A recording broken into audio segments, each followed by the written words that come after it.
Hello everybody, I'm Phil Liggett. Well, this may seem a strange way to open our coverage here of Ghent Wevelgem, but Belgium, you know, is famous for two things. The frites and mayonnaise, and well, I guess you know the other one, it's the hotbed of world cycling. We're now on the eve of Ghent Wevelgem, and earlier today George Hincapie said to us he was up big time to try and repeat his win of a year ago. Just over an hour ago, Lance Armstrong flew back from his home in Spain. Yes, he went straight home after the Tour of Flanders, and he's up for it too, because he wants to help George Hincapie win for the second time. But of course there's big competition for this Belgian semi-classic. Mario Cipollini, who's just told us he's not going to ride in Paris-Roubaix and try and keep his lead in the World Cup. Instead, he's going to try and win this event for a third time. And there are other big sprinters coming in too, like Robbie McEwen of Australia. Well, this is a good race, and I can vouch for the severity of the course. It's just over 200 kilometres. It climbs the Kemmelberg twice. Well, earlier today I rode over the Kemmelberg with some American friends, and there's a headwind coming right into the finish in Wevelgem. And now, because of the wonders of videotape, while I finish my frites, we can go to Paul Sherwin at the start, as always, talking with the riders, and maybe we'll get some clue as to who will win the 64th race from Ghent to Wevelgem. What was the christening like at the Tour of Flanders? It was hard. I mean, I lasted till 240k. But I mean, it's a great experience, you know. It's something that I think it takes a few years to learn. Them climbs, you can't really imagine how hard they are at times, and not just that, the positioning of them. You know, you finish one climb and it's a K later and you start another one, and if you're too far back you miss the moves. And it's all really part of a learning program, isn't it? Yeah, I mean, that's right. I mean, the guys in the team have said, don't worry, you know, it takes 5, 6, 7, 8 years to learn these races, and hopefully, you know, I have a few years yet, so, but it was nice to do, you know. What about today? Again, you know, it's a bit easier, a lot of crosswinds after the start, which hopefully are good for me, twice up the Kemmel, which isn't too bad, and we've done the climb a few times this year, so hopefully it'll all work out, and we've got a good sprinter in the team, so hopefully it will come together for him. Thanks a lot. Alsjeblieft. Every year you're here. Yeah, but you're a star in America. Everyone loves you. Joe, a pretty tough Tour of Flanders, but at the end you managed to get yourself up into the second group there. Yeah, I was not good enough, I think, the Tour de Flanders. I was good, but not good for going with Van Peterhem and Michel for riding to the front, and yeah, it's not a very good day. Maybe today it's better for me. What about Ghent Wevelgem? Because it all gets decided first on the coast and then in the little hilly section. Yeah, but today it's a lot of wind, and the wind is it's not good. It's not front wind. It's always on the back, and I think it's not a big group on the finish in the Wevelgem. I think it's a hard race, and after that we go to the Camel, and we climb two times the Camel, and it's not a sprint massif, I think, today. Three. Okay, thanks a lot. Okay. Peter, was a little difficult at the end of the Tour of Flanders, but today's a different day. Ghent Wevelgem, are you thinking about winning here? If you can win, it's always beautiful, but for me, I will see how the legs will be after a difficult day like Sunday, and for me Sunday Paris-Roubaix is more important. Is it difficult after a race like Tour of Flanders when you're so prepared psychologically to not win the race? It's Ghent Wevelgem is a typical race from the beginning with the wind, and we will see. For me, when it goes slowly and then on the mountains, and the race will be open there, then it's okay. Okay. Georgie, bit of pressure on you today. You're wearing #1 as last year's winner. Yeah, well, I feel good, so I want to give it a try, but I'm thinking more of Sunday. Sunday is a big objective of mine, and I was kind of disappointed about last Sunday, so I don't want to waste my form that I have, so I will try as hard as I can today, but Sunday is definitely more important. What did Lance have to say to you after the race on Sunday? Well, Lance, he was happy with the way I rode. Of course, he wanted to win as much as he wanted me to win as much as I did. So we were both a little disappointed in that, but he was happy with the way I rode. Good luck. Okay, thanks. Rob, you've had a great season so far this year. This is the kind of race that actually suits you more than many of the other classics. Yeah, that's why I asked the team if I could race today. But to be honest, I've just had a rest period after Milan San Remo, and then I've been back on the bike for 9 days. So I'm not by any means back in top condition, but I thought it's worth a try. There's a lot of sprinters here, and it's a good chance for a bunch sprint. So, you can't let a chance like that go past and just go out training. So I thought I'll line up and see how I go. What's it like bringing the Australian National Champions jersey over to Europe this time? Yeah, it's fantastic. It's a beautiful jersey. I've been looking at it for a few years. Other guys wearing it and been jealous of it because I always said I'd love to ride around in that jersey, and now it's mine for the whole year. So I want to show it off as best as possible. Thanks. Kan ik praten een klein beetje met Christian van Laarne, alstublieft? Give me a break. Give me a break. These guys, when I came here to the Tour of Flanders a few years ago with your dad, and he was so happy to come back to his Belgian roots. It must be pretty good for you to come back here and realize that this is historically where your family came from. Yeah, it is interesting to look around and see the Van de Velde signs and some of the little shops here and there. I mean, it's just strange. Like in the States, Van de Velde, no one can pronounce it first of all, and then you never see it. And over here, it's like Smith. What's today going to be like? Because Hincapie was maybe a little bit disappointed with his positioning on Sunday, and he is wearing number 1 as last year's winner. Oh, for sure. He's a little disappointed. He was riding so well on Sunday, but he's doing better and better. And I think every race he does, he gets stronger. So, and he's getting more confidence. And this is just going to be another stepping stone towards this Sunday on Paris-Roubaix. Lance, is he going to be dragging Hincapie around today? Yeah, we're just going to try to keep him out of trouble, though. I think the wind is going to be the biggest factor today, and then just getting to the Camel unscathed is going to be a feather in everyone's cap. Well, Rolf, maybe one of the older boys in the peloton last Sunday, but definitely you had the intelligence to get yourself and the form into the right move.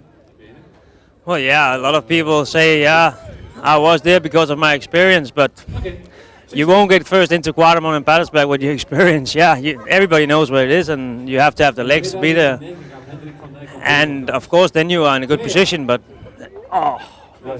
everybody knows that. And after, of course, your experience can use you can use it a lot, and you know a little bit how to move, when to move, but it's always the legs that's talking for you. So it was a bit of a strange race because it seemed as if that group was going to come up from behind and they never actually made contact. Well, I think the purpose that they changed the race a little bit with Koppenberg and more cobblestone walls, very intensified, was that they won the race with the best in the front, and that happened. Like the other years, there was a group coming back with 20, 30, 40 riders, and there was a lot of tactics, and maybe some of the big riders were out of the game quite early. This year was the best in the front, and then there was no doubt about it. And they couldn't come back because they were maybe not good enough. And I think it was maybe the hardest Tour of Flanders I ever did, as the parcours talking. And for me, it was, you can say for me it was a half victory. I saw quite early in the race that the Tafi was going to be almost unbeatable, and I hoped getting closest to the top of the Moor as I could, so I could do my move afterwards. But I lost just that little bit too much to come back, and I was out of the game for the victory in the last. What about today, Ghent Wevelgem? It's a different story, a little bit shorter, but a lot more tactical.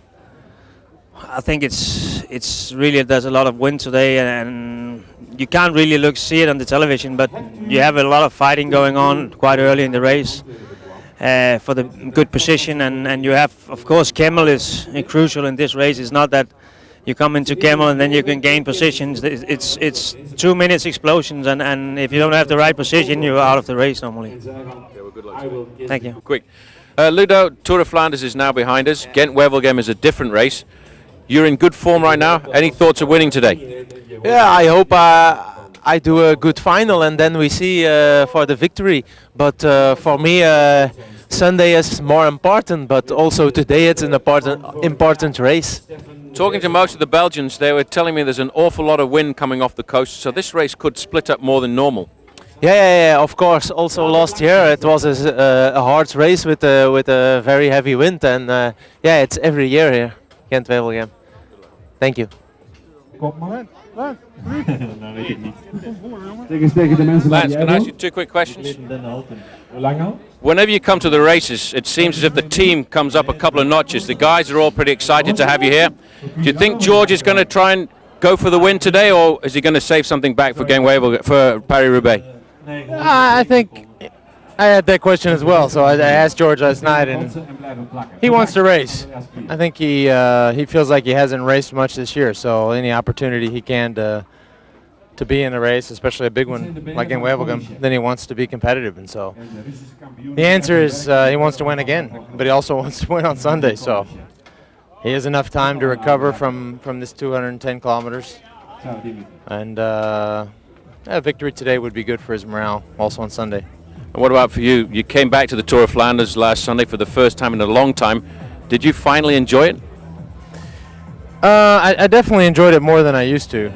You know, before it's a different race before, because I came as a classics rider that the team expected to do well there, even try to win. So, and I was never close. So that's always frustrating when a whole team rides for you and you can barely finish. So it was nice to go back and just ride as a support rider. Any hopes for any of the other classics? Yeah, we'll see. Liège could be hard because I have the trip back to Austin this weekend, the weekend of Roubaix, and so the little quick trip like that may take it out of me for Liège, Bastogne-Liège. But hopefully in Amstel I can maybe stop getting second. Good luck at the Ride for the Roses. Thank you.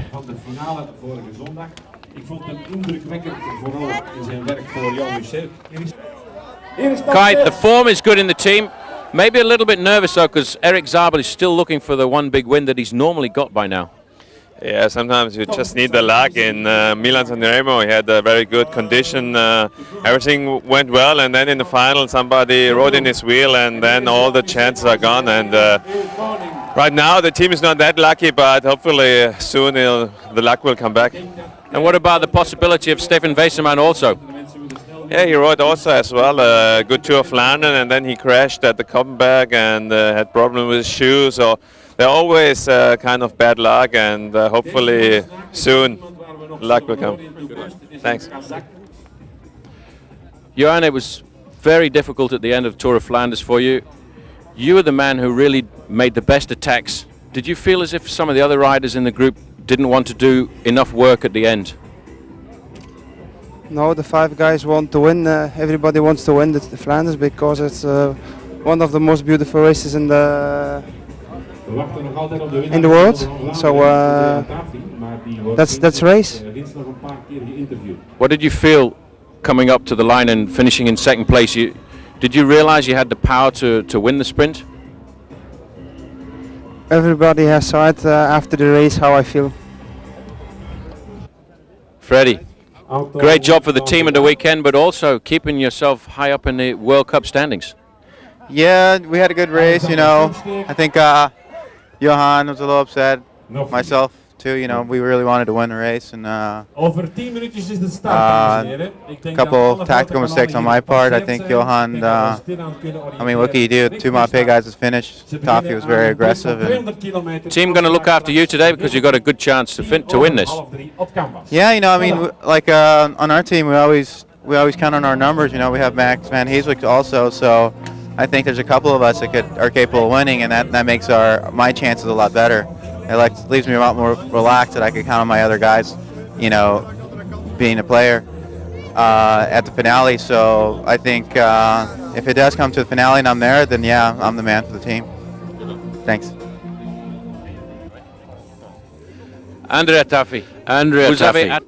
You attacked and attacked and attacked again. I don't know how many times last Sunday, and finally you came up with one of the most beautiful Oui, wins. pour moi, c'est vraiment la For me, une des plus belles. it has to parce be qu'il n'y a pas one of the most possible beautiful la plus wins. belle parce I que can't pour say moi, which is the most c'est beautiful, la première, c'est Roubaix qui because est probably le the first maximum. one would be Je pense Paris-Roubaix. que sa course, il y a une I think in quelque chose that de race spécial. there's something very special Il about y it. a beaucoup attaqué. There's a lot of Je suis attacks, resté tout seul, and I was seulement dans les finally, finales. after lots of Et attacks, donc, I les was personnes sont all on my restées own at the devant end. les télévisions pour regarder ça. And Et so I know a il a lot of donné people were in un front peu of de- television un peu de watching that. suspense.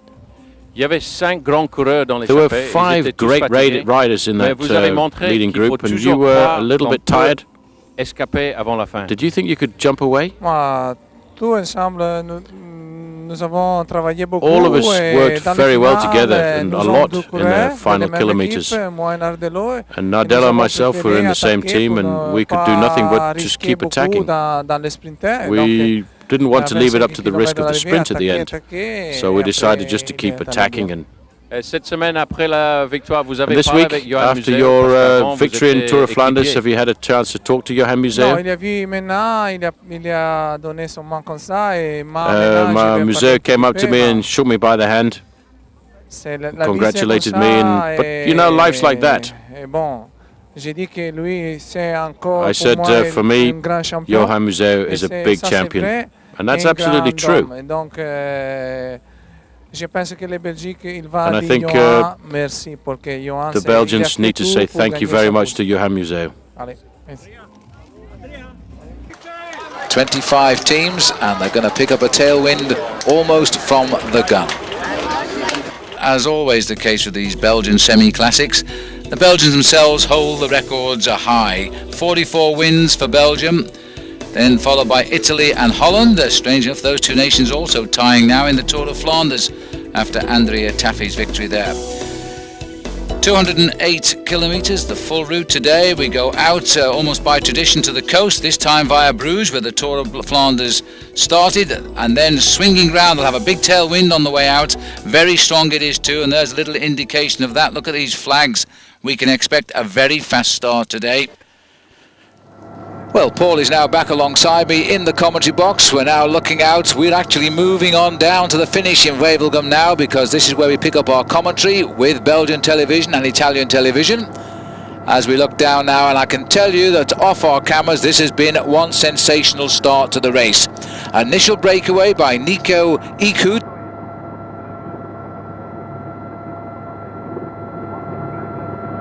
Because of the strong winds and an average speed of over 46 kilometers an hour, the race split into 6 bunches, and we now have a very select bunch indeed of some 21 riders.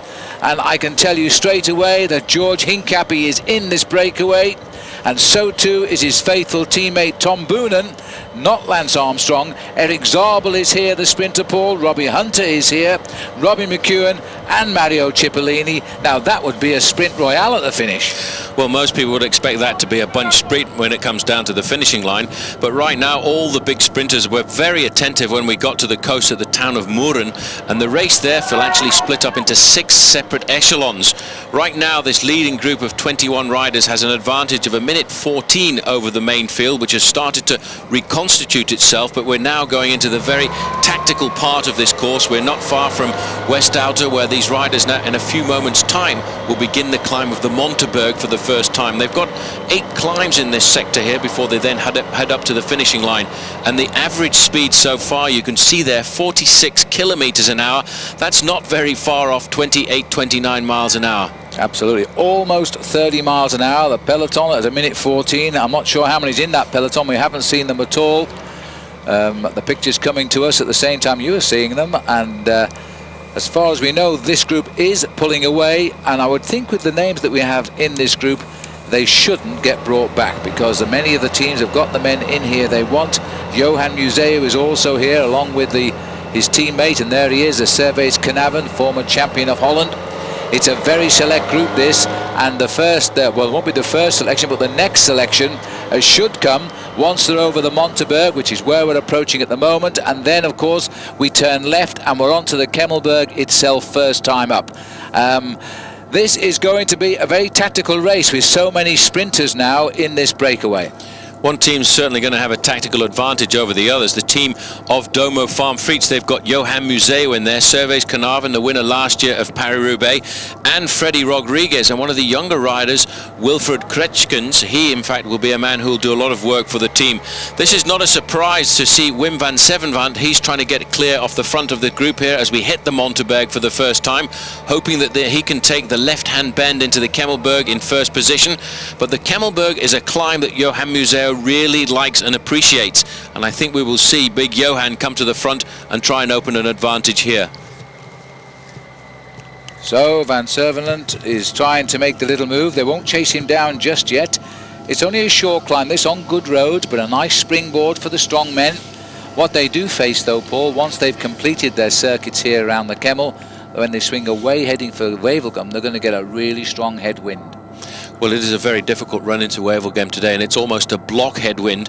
And those little roads from the town of Kemmel, after they've done the circuit with all these little monts in it, is actually quite a twisting, undulating course. It's not exactly all that easy to organise a group, but this is a manageable size here with 21 riders going off the front, and I think we'll see it lose 1 or 2 unities when we go over the top here of the Kemmel for the first time. Now, once they climb the Monteberg, a short descent, then a little rise, and then a sharp left-hand turn, and they're on the climb of the Kemmel. As always, there'll be a big crowd there. They estimated 7,000 people were standing on the Koppenberg, reintroduced after 15 years into the Tour of Flanders. I think we'll certainly equal that here on the Kemmel because it's such a great vantage point. There's a nice cafe on the top, and of course the riders come up here twice. There's the gap at 60 kilometers, 1 minute and 15 seconds, and that's 60 kilometers to go now. That's around about an hour and 25 minutes of racing at these speeds, and we have seen the average speed of the race so far, 46 kilometers an hour. We're inside the last kilometer before the Kemmel, and Wim van Zevenwant there has managed to get himself a good advantage. He will probably turn into the bottom of the Kemmelberg in first position. He is in fact himself a very good cyclocross rider. On the road he rides for the small Palmans Koolstrop team, and right now he's trying to use his advantage as a cyclocross and mountain biker to take advantage of those cobblestones on the Kemmel. This is George Hincapie's faithful teammate here, Tom Boonen. I think a great signing for US Postal Service. He's just 21 years of age, and the team has an awful lot of good things to say about this young Belgian rider. And well, they should have, because he was a storm of strength along with Lance and the rest of the team in the Tour de Flanders. But Lance will be happy someone's gone with him here. This split coming when the wind tore them to shreds on the coast road. Nobody waiting until we came to these circuits. It's normally where the Wevelgem is decided, is right here. We usually get a split from the peloton first time up, a selection second time up, and then a mad dash down to the finish. That's all changed today, because what we're seeing there now is 22 seconds to the lone leader now, Wim van Zevenwant from the Koolstrop Palmans team. Domo are well represented here with Servais Carnarvon, Johan Museo, Freddie Rodriguez, the champion of the US, and Wilfried Kretschkens. And that gives them 4 riders up here. So George is going to have his hands full today now. Another man who'll have his hands full is the only Mapei representative. Now that's rather strange because they dominated the race on Sunday with the win going to Andrea Taffy, but Robbie Hunter, the South African, is the only man who's managed to get himself into this lead group. This is the main field, and they are still around about the 1 minute mark back at the moment.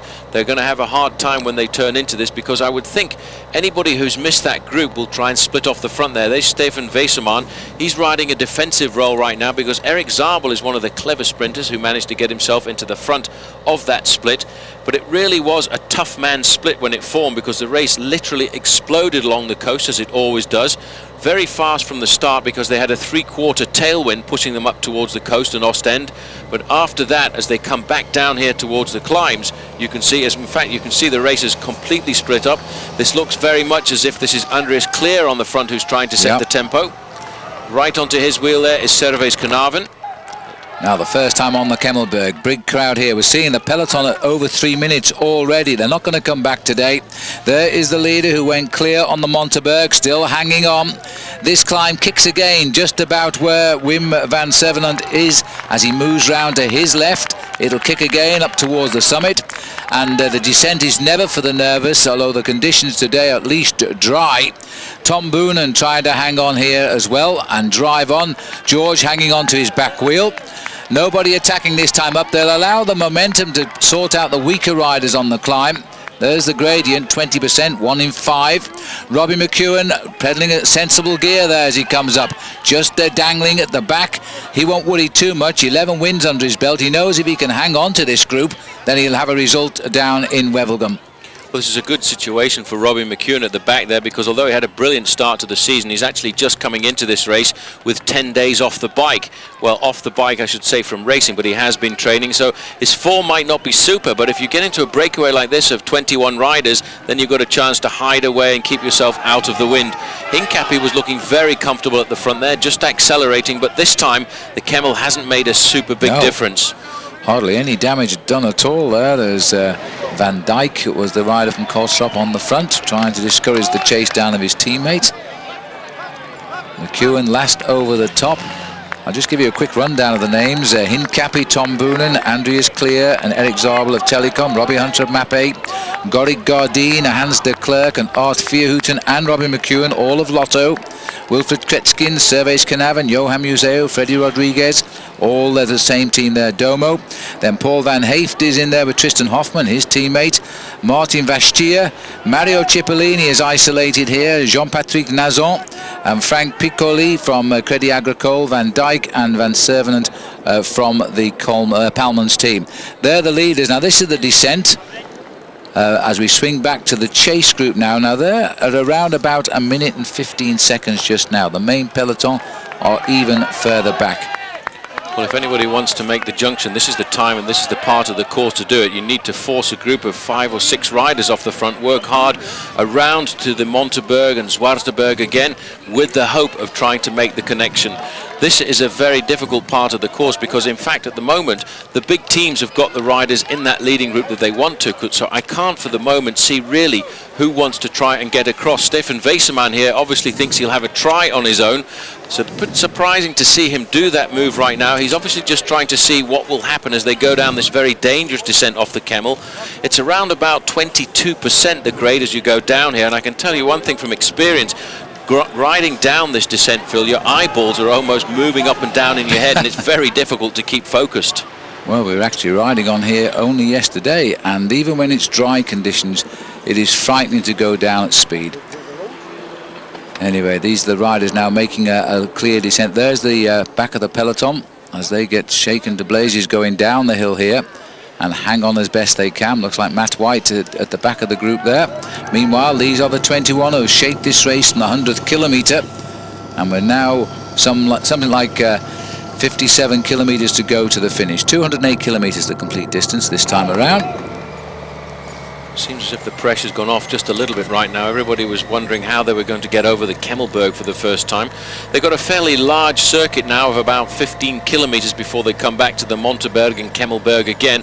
And I think what will happen now is the riders will have a look around this group on this part of the course just to see who's starting to look strong and see if they can catch anybody out once we come next time to the Kemmelberg. This is the second group on the road. Yes, I think there's got to be an attack on the Kemmelberg next time to try and lose some of those riders in that breakaway. It's going to be a very difficult run in down to Wevelgem today with the block headwind, and it is much stronger than it was yesterday, which means that a lone attacker is going to be discouraged. George Hincapie is going to have to work his tactics out well here, heavily outnumbered by Lotto and also Domo. They've got a lot of riders in this breakaway. You'd like to see 1 or 2 of them get left behind. Then you've got other good sprinters here who are on their own, like Robbie Hunter, Cipollini, Nazon, Eric Zabel, who's got 1 teammate.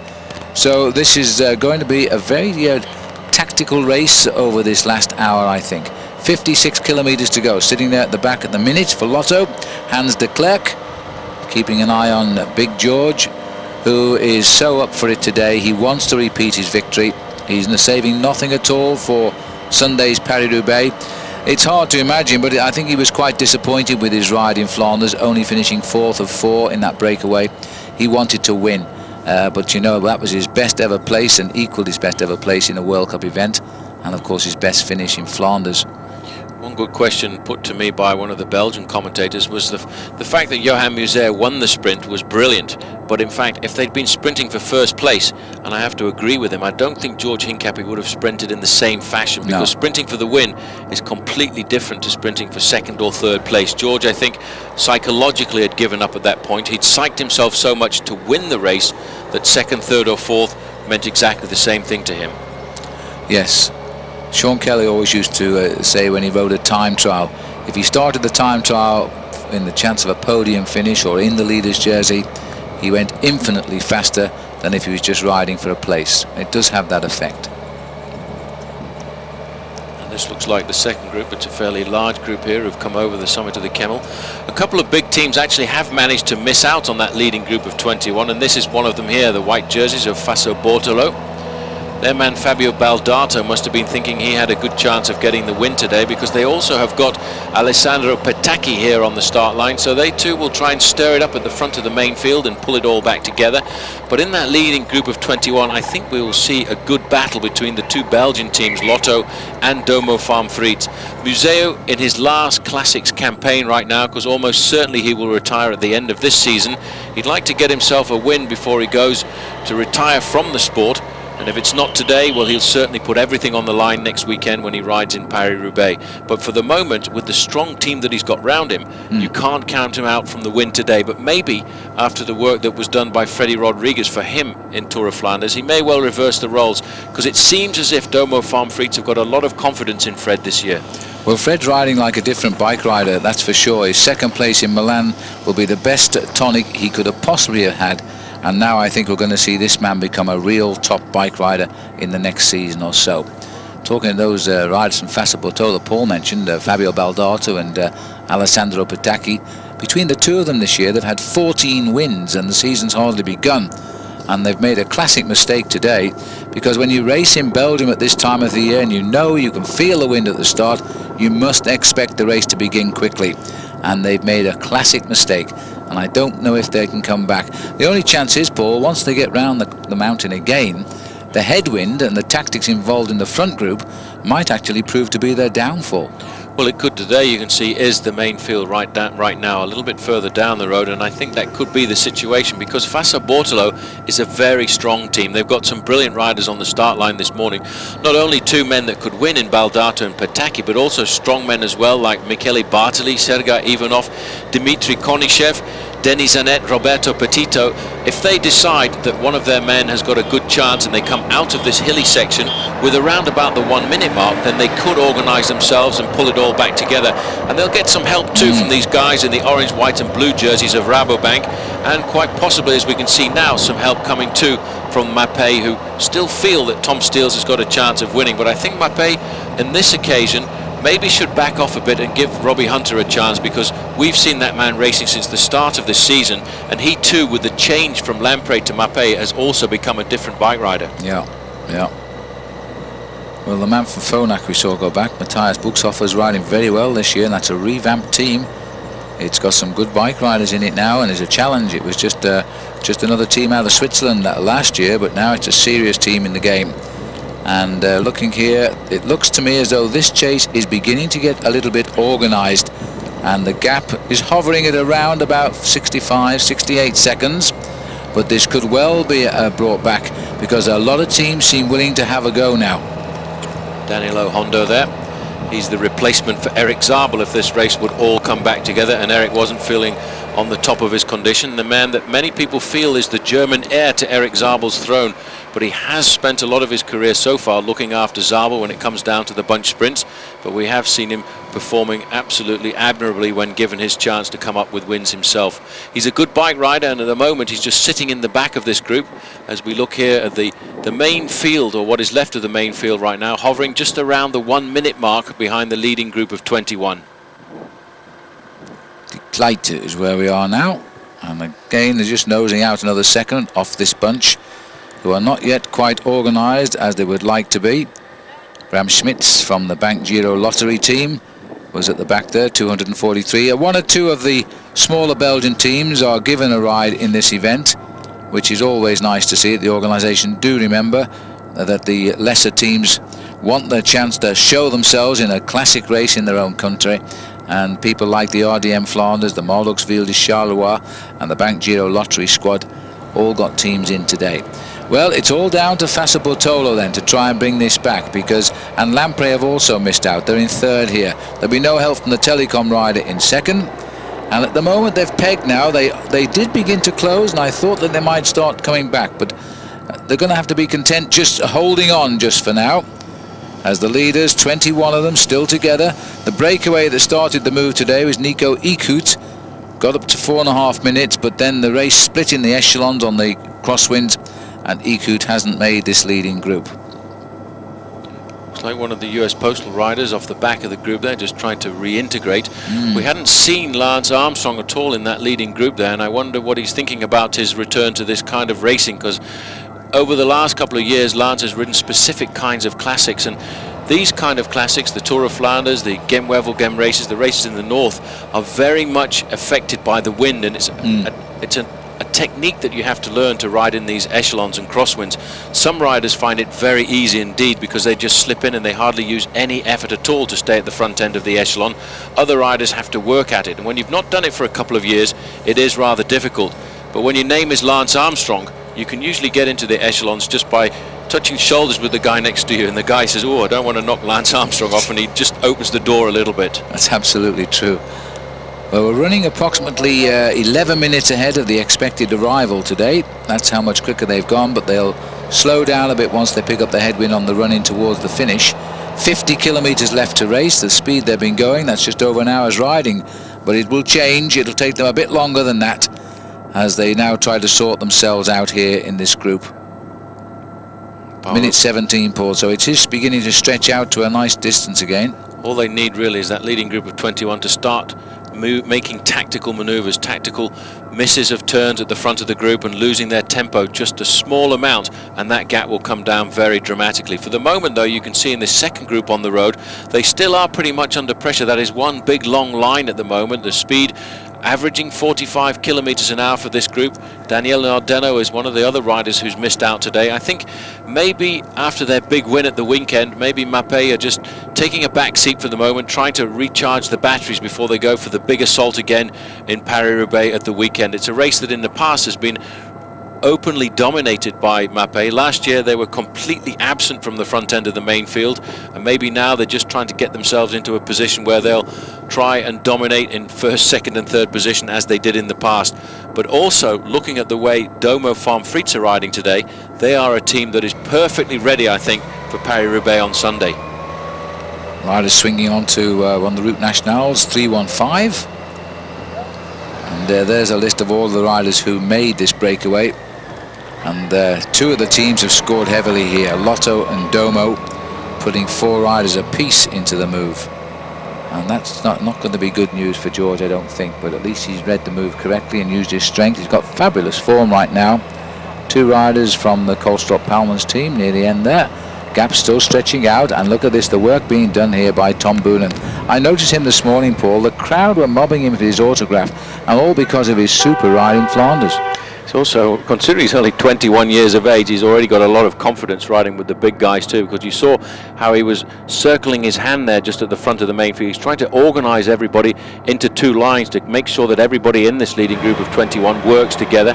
This is the man who really missed out at the weekend, second place in the Tour of Flanders, riding his last season, the Flemish Lion, Johan Museeuw. He looks as if he's in absolute phenomenal form this year, and I think very devastated by not winning that race for a 4th record time. Taking a drink there, Servais Knaven, last year's winner of Paris-Roubaix, and be looking for something probably next Sunday as he continues in preparation. There's Martin Vastier here for Alessio, and he's on his own, so he's going to have to make good use of the teammates as Knaven goes through. Robbie Hunter, 11 wins, and a very good Paris-Nice, a very good Tour Down Under, and a very good Bessèges, which opens the French cycling season. Boonen, though, is a man who's matured very quickly, full of fight. In fact, the team were having to ask him to take it easy and keep a bit calm last Sunday, because they were afraid he might use just that little bit too much. And Robbie Hunter going through, looking as though he's admiring the scenery right now. It's good for a young man like Boone on the far side to come into a team like US Postal and ride in races like this with Hincapie and with Lance Armstrong, because it bumps up the whole morale of the team. They realise they're in with a chance to win. They're not just going to come to Ghent Wevelgem to ride around. So it makes them push themselves that little bit more, and it gives them responsibility in the race. And it looks very much as if Tom Boonen has walked up to the line of responsibility and accepted wholeheartedly on his back. And he will really dig himself deep over the last few kilometres to try and look after George Hincapie. That's if this group stays clear, because for the moment it's still only hovering about the 1 minute mark. It's not gone up any higher, and in the main field for the moment they haven't laid down arms, and they won't do that until 10 or 15 kilometres to go to Wevelgem. They will still keep pushing, and it looks as if Hincapie's had a bit of a problem in the back there. And that was why Boonen was talking on his radio just a few minutes ago. Hincapie went back through the cars. We didn't see the incident. There is Dirk de Mol in the team car from United States Postal Service, but it doesn't look as if Hincapie's got any problems at all. Beautiful position he's got right now. He really has got the form at the moment, and this is the week when he really needs to have the form. This is Hincapie's week. He's looking forward, in fact, this year as well to having a crack at Liège-Bastogne-Liège as well. Maybe he's going to turn the books around and try and help Lance, because I think Liège-Bastogne-Liège is the kind of race that Lance Armstrong could win. He's finished second in it in the past when he was beaten by a very wily Pascal Richard, the Frenchman. And it's around about the right week for Lance to be in super condition, because we did see him in the last 2 to 3 years perform absolutely superbly at the Amstel Gold Race. And with Liège-Bastogne-Liège just coming 1 week before, I think Armstrong will be going for the win then. Seeing Robbie Hunter go through, here he is, number 58. He's going to make a visit to America very shortly, because he will ride Robbie McEwen. Sorry, Robbie McEwen. Getting the Robbies mixed up. Too many Robbies in this race.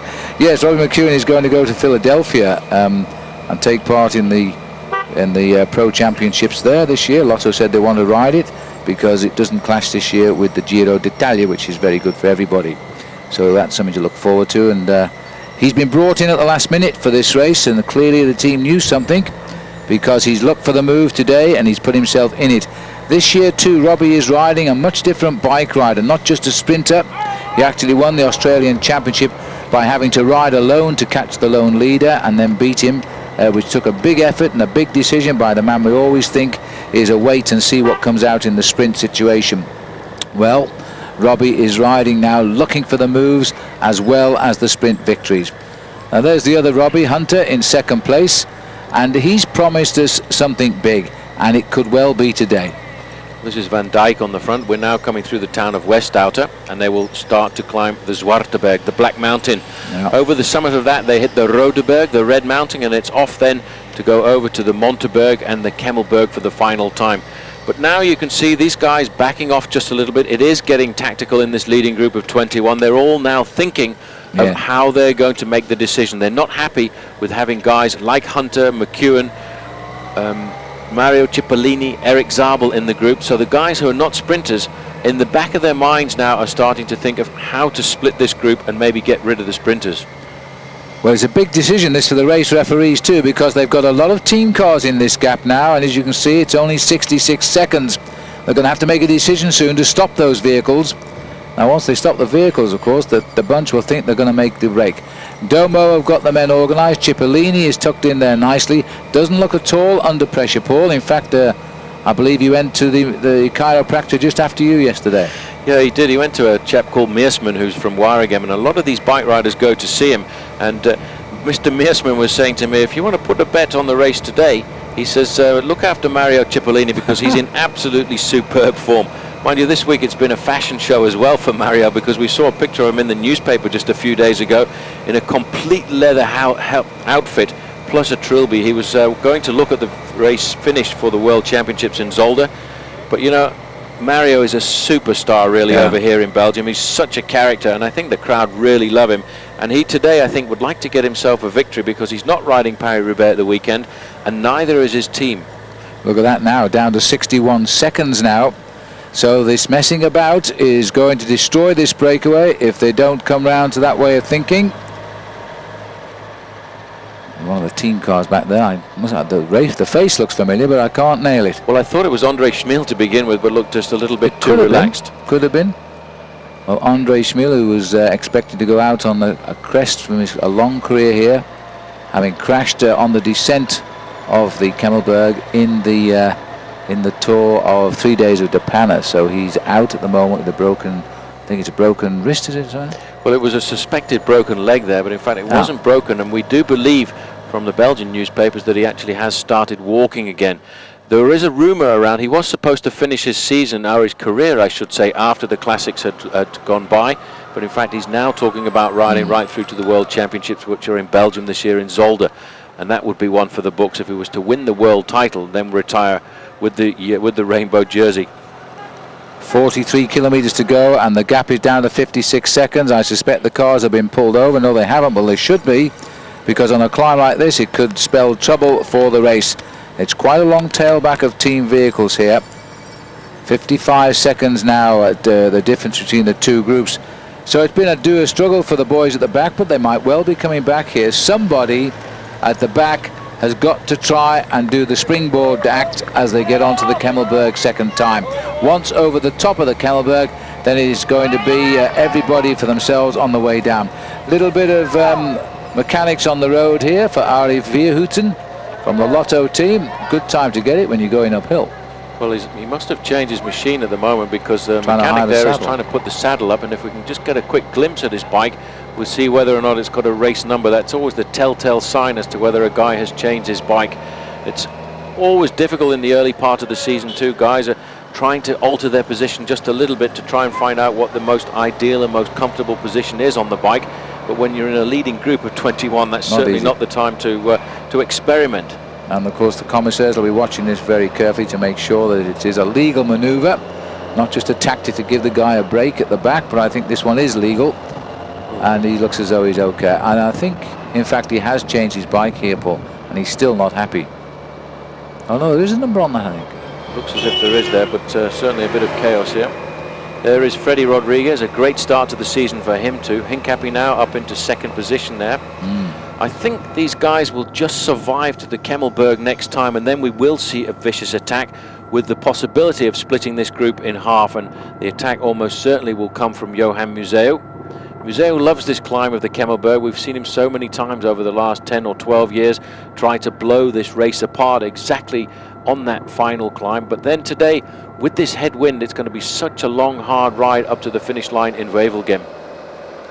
Well, there's Vierhouten just about getting onto the back of the group. He's the furthest rider away, two of them at the moment.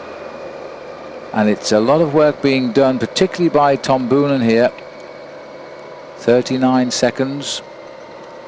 Looks like the second group on the road here right now, trying to get themselves organised. In fact, they've closed down quite a bit. This is Nico Martin right now, and he's one of the big men who've missed out there at the Rodeberg.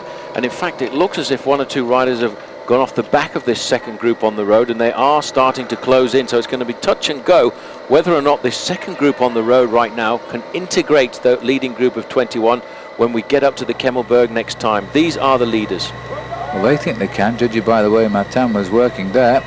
Back up with the leaders now. This is Van Dijk on the front, and Freddie Rodriguez in second place. So then I think it's Andreas Clear in the third wheel. No, it's Eric Zabel himself there in the third wheel. Robin McEwen tucked in, next man in line.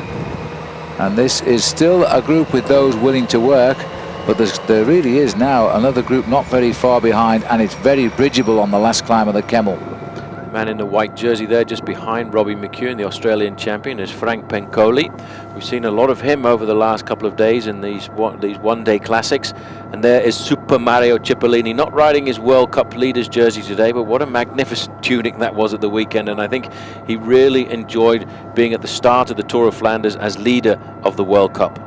And Cipollini deciding to go home with his team and not stay for Paris-Roubaix after the organisers made a plea to the world body, the UCI, to let in Cipollini's team because he was the World Cup leader, and they felt he must have the right to defend the possible lead in that competition. But it seems Cipollini A, doesn't like the course of Paris-Roubaix, and B, doesn't particularly like the organisers either, because of the same organisation as the Tour de France, and he has a long memory like all elephants, and he doesn't like the fact that they left him out of last year's Tour. Well, Mario, he's a character, but he's true to his word. If he decides he doesn't want to do something, there's no way at all that he can be persuaded to do it. And I think that's probably one of the reasons why he fell out with the Seiko team just a little bit there. He's now riding with a team which is definitely not as strong as he is, and I think that may well be a disadvantage later on in the season when he goes to races like the Giro d'Italia. This is Paul van Heeft on the back. We saw him last year in the Tour de France, if you remember, going through his hometown and stopping off just to say a quick hello to everybody there before getting back onto the bike and getting himself into the breakaway on the road into Antwerp on that day. Yes, Paul van Heeft, another underestimated rider here, is now riding for the CSC team from Denmark. There he is. And that group is coming up quickly. 29 seconds the gap now. They're very shortly going to sight this breakaway if they haven't already. That is the chase group, I think, because there are 20 riders. Somebody has been dropped by the leading group, but we don't know who it is. But it's not one of the big names. We've spotted all those. There are now 20 men up front. Surveys Canavan here. A lot of work being done by Mario Cipollini. This is the Vrastia. And then Robbie Hunter. Then followed by, then Robbie McEwen, followed by Robbie Hunter. The Robbies are going to drive me crazy today. And you've got the full lineup on your screens at the minute. Well, this is going to be very strange if these guys can just hold off to the bottom of the Camelberg. But you see what's happened right now is all of the service cars have been pulled out. There is one neutral service car behind this group and the race referees.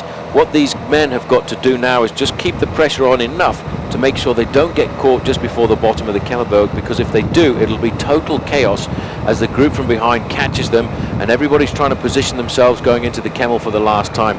They really now need to put a bit more urgency in. As you can see from the way they're pedaling and going to the frontier right now, they're trying to keep the pressure on. They know all of the time that this gap is coming down, and they will hope that they can survive. It's about 5 kilometers from here to the bottom of the Camel. And that's their ambition now, is to not let that group get on before they reach the Camel, because they'll hurt them on the climb of the Camel because of the speed they're trying to reach them at the moment. And all of a sudden, they all seem to be working together in the breakaway. Even the big names who are trying to rest have started to go through with a hard turn at the front. You can see by the wind direction here, the echelon is perfect as they make that left-hand bend. Down in Wevelgem at the finish, I can tell you the flags are straight out, and it's a headwind all the way along the main national highway, route number 8, which is the way the riders come in from the mountain. 27 seconds, they're still creeping closer. They're coming into the town of Dranouter now. In a short moment they will turn to the left, a slight downhill, and then it's up the Monteberg, 1.5 kilometers of flat left-hand turn into the Camelberg. This is where nearly all of the races in Belgium and this part of the world come through. They nearly all are based in this area called the Heuvelland, which is absolutely magnificent if you want to come for a bike ride, but certainly isn't magnificent if you want to come for a bike ride at the speeds that these guys are going to hit these climbs. McEwen is looking very attentive at the front end of the pack. He's obviously been given the order by the team to try and keep the pace as high as possible, but also the team of Eric Zabel. This man here is Andreas Clear. He realizes too that Zabel, who's just a little bit further back, has a brilliant chance of staying off the front and a good chance today of taking the win in Ghent Wevelgem, which has always really in the past been regarded as a sprinter's classic. Wim van Sevenant, who was leading over the Camel last time, now sitting at the tail of the breakaway of 20. And the gap for the first time a slight reverse. They've gone out to 32, so the hard work put in by the leaders has paid off. It's nudged them out 4 seconds, a chance for us to get the relationship here between the chase and the leaders. No doubt they can see them now. It's a question of whether they can reach them, because it's gone out to 34 seconds. It might be the psychological point here. When they've caught them, they thought they were catching up, and all of a sudden they realized they weren't. And look at that, Paul, they've shut down. Well, you know, they did chase. They chased hard over the Zwarteberg and the Rodeberg. They thought they were going to catch them before the Camelberg, but what's happened now is they haven't closed down the last 30 seconds, and after a long chase of 15 kilometers or so, they just want to breathe a little bit, relax a little bit before they hit the Camelberg, and then they know they've got to organize the chase. But it looks as if the chase has been so hard that a lot of riders have been left behind from that group, and that will have been the next most important selection of today's race, because in that group I made it around about only 35 to 40 riders left, and that's a good long gap to the leading group of 20 men right now, as Frank Pencoli has a good dig here on the 9% Monteberg. Yes, on the Monteberg, and this is now going to take them up to the second and final climb of the Camelberg. And I think we've gone through the point of no return for the chase group, and we should see this breakaway open up again. Here comes Fred. Flying Fred, the champion of the USA, is riding superbly this year, and he's decided to join Frank on the attack. It could be a good move. Good move. It looks like Van Heefter coming across here from the CSC team, the team of Laurent Jalabert, but Fred for the moment playing a fairly defensive role for his two favourites in the group, Servais Carnarvon and Johan Museu. But he really has changed, I think, Phil, as you said, since he finished second in Milan-San Remo. This is the man now who I think is looking to build his position in the career. He had a difficult couple of years to begin with, and he was looking around. He won the American title on a couple of occasions, but once you finish second in a classic like Milan-San Remo, it proves that you have arrived. Absolutely, and what a race to get second in, and what a star he would have been if he'd have managed to come over the top of Mario Cipollini and win Milan-San Remo. That would have been the first ever by an American bike rider. There he is for the last 2 seasons now, the champion of the USA. No doubt he'll try to make it 3 this year in Philadelphia. As the breakaway strengthens, again the main field, the main breakaway, using their tactics, they'll allow these little boys to slip off the front for the minute and see if they can hold them off. But I think this time up the climb of the Kemmel, there'll be one or two wheels turned in anger.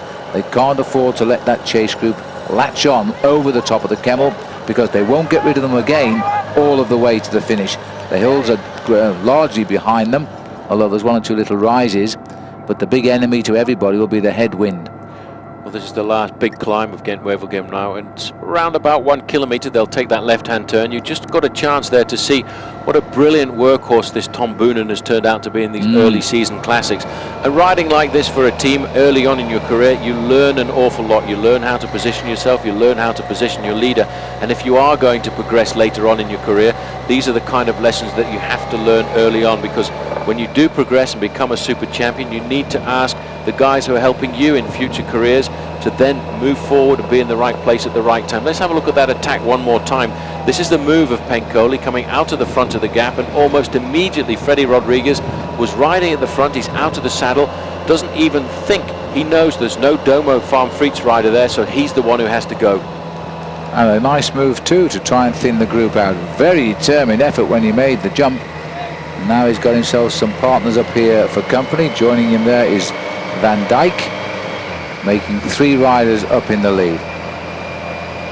Well, they will get the advantage now of turning into the Kemmelberg in the first 3 positions, and that is a big advantage. You can see the gaps now. It's 17 seconds for these 3 leaders, and now the main field is only 20 seconds behind the group of Museu, Hincapie, Eric Zabel, Robbie McEwen, Robbie Hunter. They're all in this group right now. They'll turn into the Kemmel, but they may well see a complete change once we go down the other side, because that kind of gap is the gap which is small enough for 4 or 5 strong riders to jump across. Absolutely, and then we could see a slightly different group come over the top if they can latch on before the climb. They've certainly put themselves into a position now to springboard across. Here's the turn. Look at the crowd here now as the riders go for the 2nd time up the mountain, headed by Frank Pencoli, and Van Dijk and Rodriguez search for the gears. It's best to sit down actually rather than try to climb out of the saddle, but this is a good move by Van Dijk. A lot of power in those legs, and Frank Pencoli, who started the move, looks to be wanting a little bit. But look at Rodriguez here. This man is on fire. Riding well there. You saw how he just made himself ride into the middle of the cobblestones. When you ride this climb during the week when there's no bike racing around, you can actually ride up the little path at the side. But when you get this huge crowd here on the slopes of the Kemmelberg, they bring in the barriers and you have to ride on the cobblestones. Now then, Hincapie's taking the pressure up here. He's covered there by Johan Museu. Museu looking very strong indeed. Now this is the moment when they have to try and force a few riders off the back. They haven't made the contact right now, but Freddy Rodriguez, Phil, is looking very good. He's looking superb, and this is a good move by George. If you've got the legs, then hurt the rest of the race, because this is the one place where you can actually do that. He's stringing them out, but not by the length he would prefer, I don't think. Cipollini's looking very cool there. Robbie Hunter is as well. Zabel is looking okay. I think McEwen's in the spot of bother. Yes, there he is, just tailed off. So it's going to be tough for Robbie to hang on and to see if he can rejoin for the big sprint down in Wevelgem. Back at the top now, and this is Fred Rodriguez, the champion of the US, leading over now Hendrik Van Dijk as Pencoli has fallen back into the pack. Look at the power of George. He's trying to rip away from the field here now. Vachier struggling and gritting his teeth. Pencoli going back. Robbie Hunter there trying to lead up Eric Zabel. Well, I tell you what, Hincapie's angry. The way he's riding there, he's angry from finishing 4th last weekend. He wants to get the win again, which is why he's gone out there and really showed his authority and the form that he's got on the final few meters there. You see how difficult it is to accelerate over the summit. He will now be able to pick his way through these cars because he's not very much more than 5 or 6 seconds behind. It looked as well as if Havastia had done a good move there. There is Hunter now taking up the chase. 2 in that group as well was Johan Museo. But look at this, Phil. Georgi Hincapie has bridged the gap on his own, and he's got now around about 10 or 15 seconds over the rest. And here is Havastia coming through, Hunter, and that small group. This time the Camel has spoken its word. Well, it's got the split and it's come at the right time. It hasn't allowed that chase group on, although there's some riders in the distance there. I think they're being dropped by this group. This is the short but rather difficult descent that's claimed so many big names over the years by causing serious accidents on the way down. That's why, unusually so, on a descent you have a very large crowd of spectators. And now George Hincapie looking over his shoulder to see what's going on behind him. Now the change of direction. This time it's a right turn now. We're setting course for Wevelgem, but it's not flat for the next few kilometres. It's not flat, it's very difficult. Big open farmlands here with not too many trees around once they leave the small town of Kemmel. Last chance for a drink. Now, in fact, that was Patrick Lefebvre hanging up drinks. It's amazing to see Lefebvre after the last couple of years in Paris-Roubaix. It's been such a big pressure event for him. He wasn't able to stay as a team manager in the car, and he decides now just to follow the races from the side of the road, just trying to get a drink up there to Rodriguez. Now we have a 4-man lead group. Martin Vastia has joined the group, and these men I think will try and work well together because they know that the main field is starting to come up from behind, and this could be the decisive point. But on a day like this, with the headwind coming straight into the faces of these riders, it's going to be difficult to stay off the front. Well, I think you're right. Sadly, the headwind is going to destroy them. There's the remnants of the breakaway regrouping. I'm looking down to see, I don't think Robbie McEwen's on there just yet. Cipollini certainly is. 12 riders in this chase, 4 up front, so 6 behind, and I think Spinter McEwen's one of them. But Cipollini again showing us he's a very strong man over these short, sharp hills and can ride extremely well. He must be feeling like he's a little bit of a favourite now for the win. Well, Chippo is a great bike rider, and I think this year he's had the best start to his season for maybe 3 years or so. Obviously, the biggest thing that he could have done was to win Milan-San Remo. He's dreamed about winning that race for many, many years. But this year, he's prepared perfectly for Milan-San Remo, and he came up with the goods, and he got the win that he wanted to. And this will be Paul Van Heeft coming through now for CSC. That's a little sharp ride. It's not long, but it hurts the legs. The gap is 10 seconds now. Van Heeft brings them over the top. Little bit of a descent now as we go round towards the village of Kemmel. It should come back, and Cipollini could be back in the fray here because they're facing the headwind now. Kemmel village is what it means on the screen as we're heading towards the change of direction yet again. These roads remain rather narrow now. They're perfect for long distance cycling because you're often out of sight of the chase. Well, over the next 15 kilometers or so, they're on these small roads through the Belgian countryside before they then turn onto the main road into Wevelgem. And when they hit that big main road, it is one long straight ride into the finishing line, and that's when it's difficult to stay clear off the front. What they have to do now as that group is get themselves back together, consolidate on their advantage, and hope that they can build up enough time to survive on the run into Wevelgem. This is the second group on the road, just going over that little kick round the back end of Kemmel village, and it seems as if right now they're not totally organized. They're going to wait and see who is in the group. They'll muster troops to the front to try and organize themselves.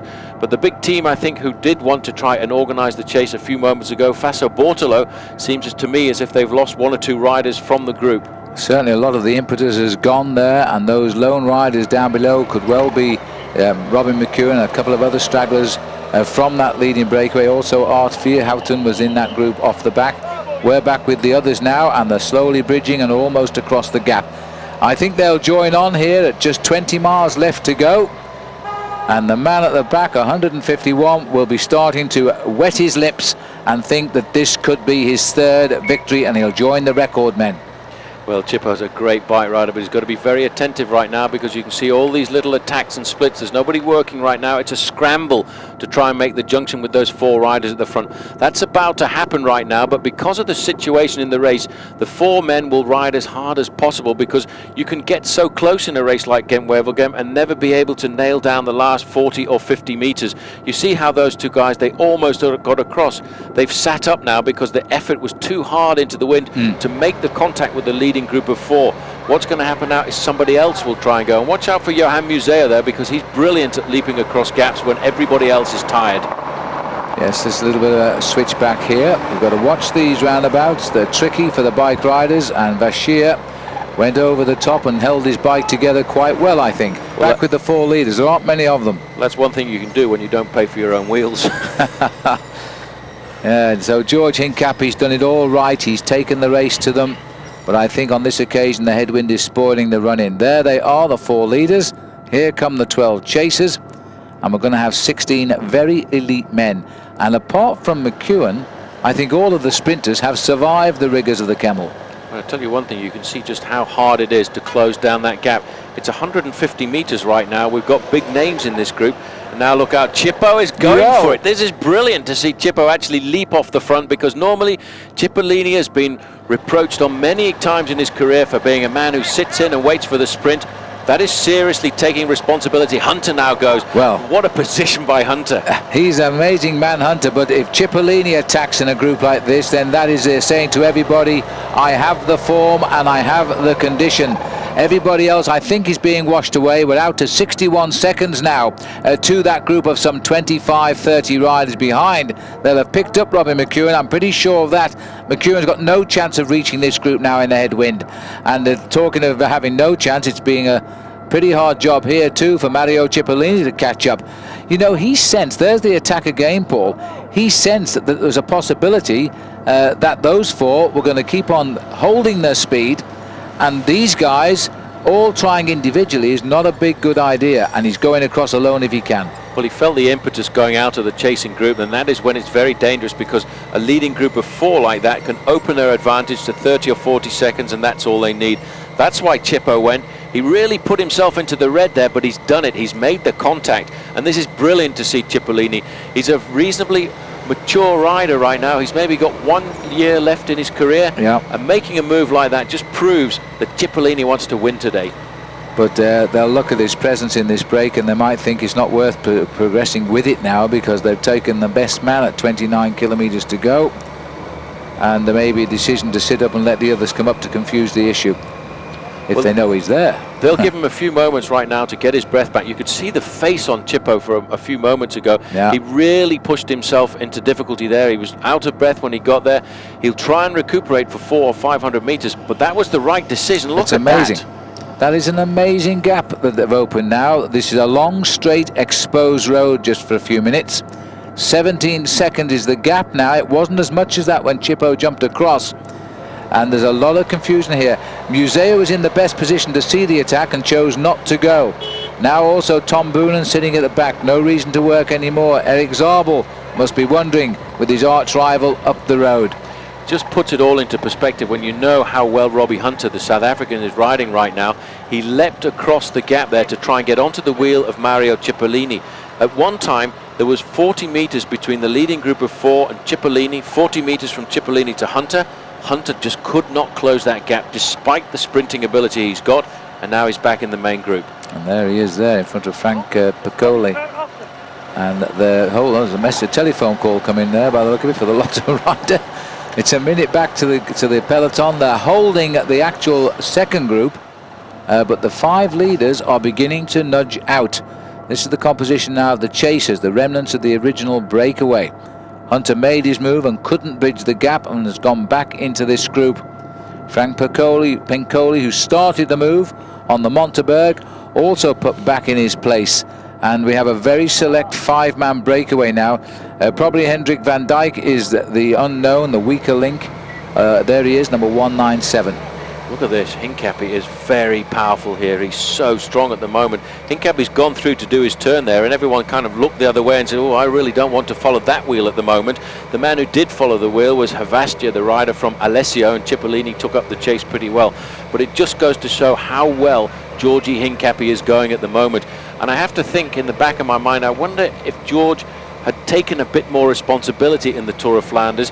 Everybody else in that breakaway had an attack on Sunday to try and get off the front. I think George Hincapie had the legs, but he didn't have the confidence of being able to ride to the finish alone. Like a man like Andrea Taffy, he's done it before, he knows he can win alone. George hasn't won that many races on his own, he's had to count on his sprint. And sometimes in a career, you have to take a risk. Well, we're almost calling him Mr. Fourth Place these days, George. He's had 14 wins in his career, but he's had fourth twice in Paris-Roubaix. He's been fourth in Ghent-Wevelgem before he finally won it. He's had fourth now in the Tour of Flanders. And, well, you know, he's showing strength here, and the conditions are right today for a man who is really strong to go away on his own and win alone. But you have to be very, very strong. The gap certainly is opening, and it's largely due to the pace-making by Hincapie. It's almost half a minute now, and Museo is going to wonder what to do here, because Boonen at the back is on for a free ride. He's on the back of the train, he's collecting the tickets, and you won't see him near the front now. George Hincapie and Fred Rodriguez driving on. I think Van Dijk will prove to be a weak link. Bastia has suffered to get into that breakaway. I'm not sure whether he can stay in it. Well, Museo and Servais Carnarvon are in here. I was just having a quick look to see if I could see who else was in this group. Servais Carnarvon and Johan Museo would be quite happy to sit on the back of this group right now, because I think today they will have given a free ticket to Freddie Rodriguez. They've got Rodriguez in the leading group. He's a very good sprinter, so they will take a back seat and say, well, if it comes back together, we'll counter-attack. But for the moment, we're quite happy because we've got our sprinter in the front. I think that's the case. Even though we are in Belgium, I think that they're going to have to bow to the man on form and give him his head and see what he can produce at the finish. And he's got to be a hot favourite now. You've got somebody like Servais Carnarvon and Johan Museo, and also Wilfred Kretskins. He's a very good bike rider as a super domestique. Paul van Heeft here calling for service. Just having a look down the line, I couldn't see Kretskins. I think he might have been one of the casualties on the Kemmelberg a few moments ago. I definitely got a glimpse of the two men who we know so well, Carnarvon and Museo, but I didn't see the third Domo rider in this group. Paul van Heeft, he's having a hard time right now. I think he's trying to get somebody else to move up to the back end of his bike there so he can have a chat with the team manager.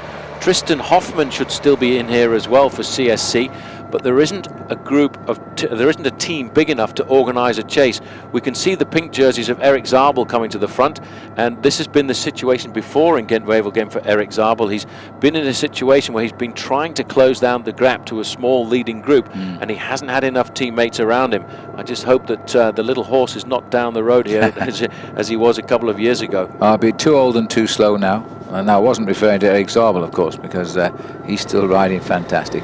Here we are. These are the narrow roads I told you about. We're heading up towards the Route Nationale N8, and this breakaway is quality, and these boys, I think, are cracking them nicely. 44 seconds. Now, what a wonderful lesson from Cipollini there. He sensed that nobody was going to catch these four, and before the gap opened too wide, he flew across it and latched onto the leaders. And that is a fabulous piece of riding by Mario Cipollini. He's going home after he's ridden Ghent-Wevelgem today. He's not staying for the Paris-Roubaix, but with form like this, I think I must question that. It's as if Freddie Rodriguez has just been given the word from the Domo team manager behind, probably by radio right now, just to miss a few turns. He pushed Mario Cipollini in front of him there to get Cipollini to take up the pacemaking, and Fred has sat at the back now for 4 or 5 turns, giving himself a chance just to recuperate a little bit. 25-kilometre banner there on the side of the road. Just over 15 miles to race, and the last 10 or so are down the main road as we go straight in to the finish in Wevelgem. But this is a great move by two American riders. What a part they're playing now in world cycling, the Americans, putting on a tremendous performance. 48 seconds, they're nudging this one out. They could have a minute, over a minute, when they turn right onto the main highway. We're looking back down the road, on a long empty road. Remember, this is a very straight stretch of road. They can see the breakaway, and that probably is going to work against them mentally just now.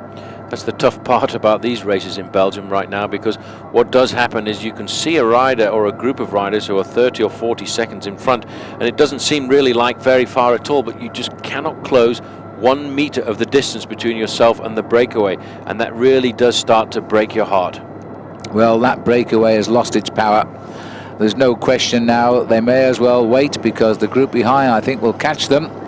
Nobody left to fire the bullets anymore. Pencoli on the back, Boonen's on the back, the Domo boys are on the back, and I don't see anybody left with the drive now. The 2 CSC riders, Paul van Heeft working. The big one at the back in third wheel is Tristan Hoffman, but looking to me as though he's suffering. As we now look at the front side of this elite chase group, but I think they know they have let the winning break go in the race today. So started by Frank Pencoli, who couldn't hold on to what he started. Fred Rodriguez could though, and Van Dijk stayed with him. Then Hincapie joined them. Bastier got across on the way down, and Cipollini, the last man to join, with 29 kilometers to go. And we've just gone 5 kilometers farther down the road. CSC, the team of Bjarne Riis, former winner of the Tour de France, are going to have to be content with trying to liven up the chase group, but there are too many passengers here. Well, it's difficult because you've got men like Johan Museo and Servais Carnarvon sitting on, and it really just eats into your mind all the time, knowing that you've got strong guys like that who you're giving a free ride to the finish. Eric Zabel can't do too much, because if he does work too hard, then it'll take a lot out of his sprint for the end of the stage, and he only has just one teammate there to try and help him and try and keep that gap as limited as possible. But you can see they really have lost their impetus right now, and the time clock at the top is adding on a second almost every few hundred meters. Yes, which is what they wanted. And I've got a feeling that this group is going to have company very shortly, coming up from behind as well, which is not what somebody like Robbie Hunter would want.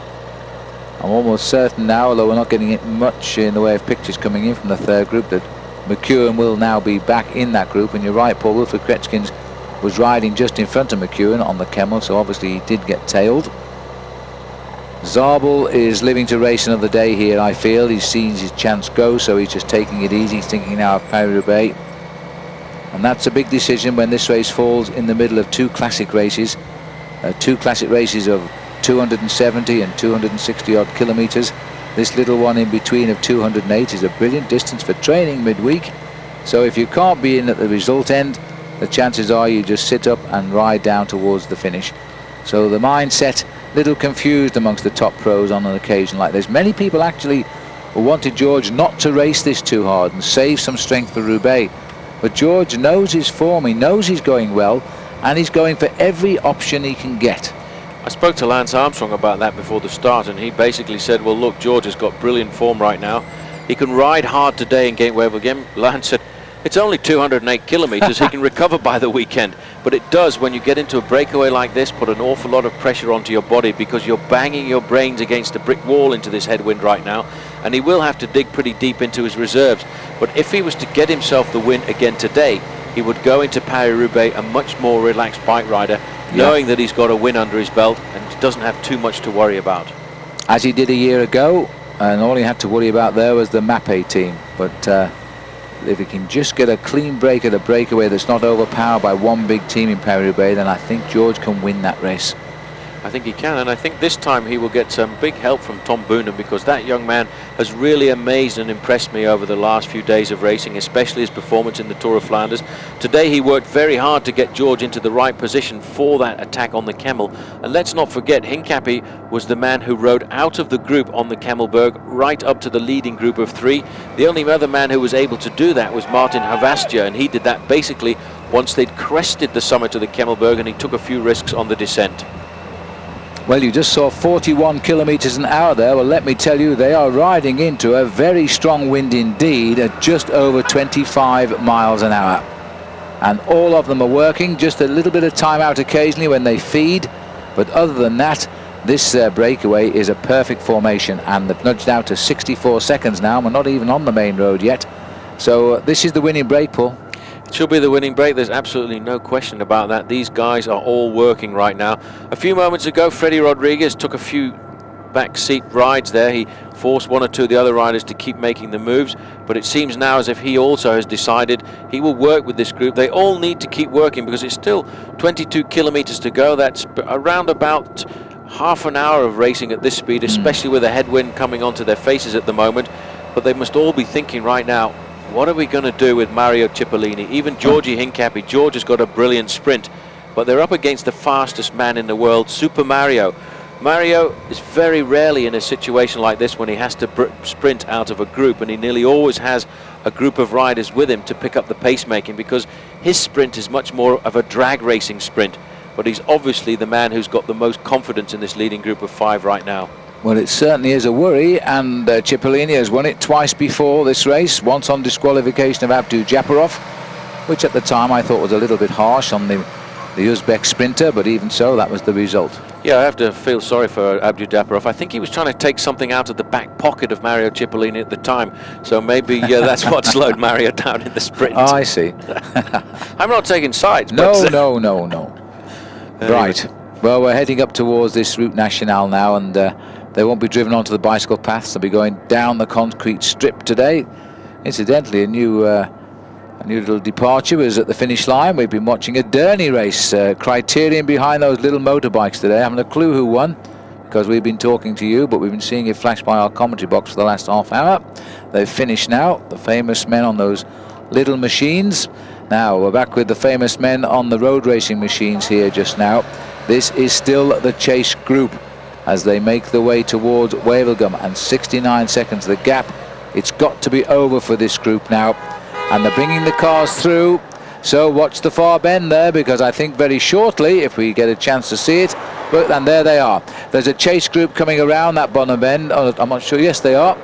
And they're going to be up here very quickly. This is going to be a very big sprint now for what will be 6th place.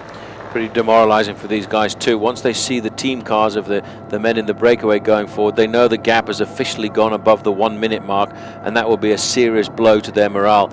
But in these roads you can see just how far ahead you can see as a bike rider, because they zigzag all across the Flanders at the moment, and probably looking across to their left they can probably see the leading group of 5 as we can right now, but they will realize they've got around about a minute gap between themselves and the leading group of 5. That chasing group behind that you saw, Phil, well, they're still a fair way off. It's still around about 40 seconds, and they too, I think, will slowly but surely pull their way up to that group of the big favourites behind, who've been caught out by this leading group of 5. Yes, what they've done is actually allow the team cars to go forward to this breakaway, because it's over a minute now, and I'm pretty sure that the next group should get on, especially as they go down the main highway.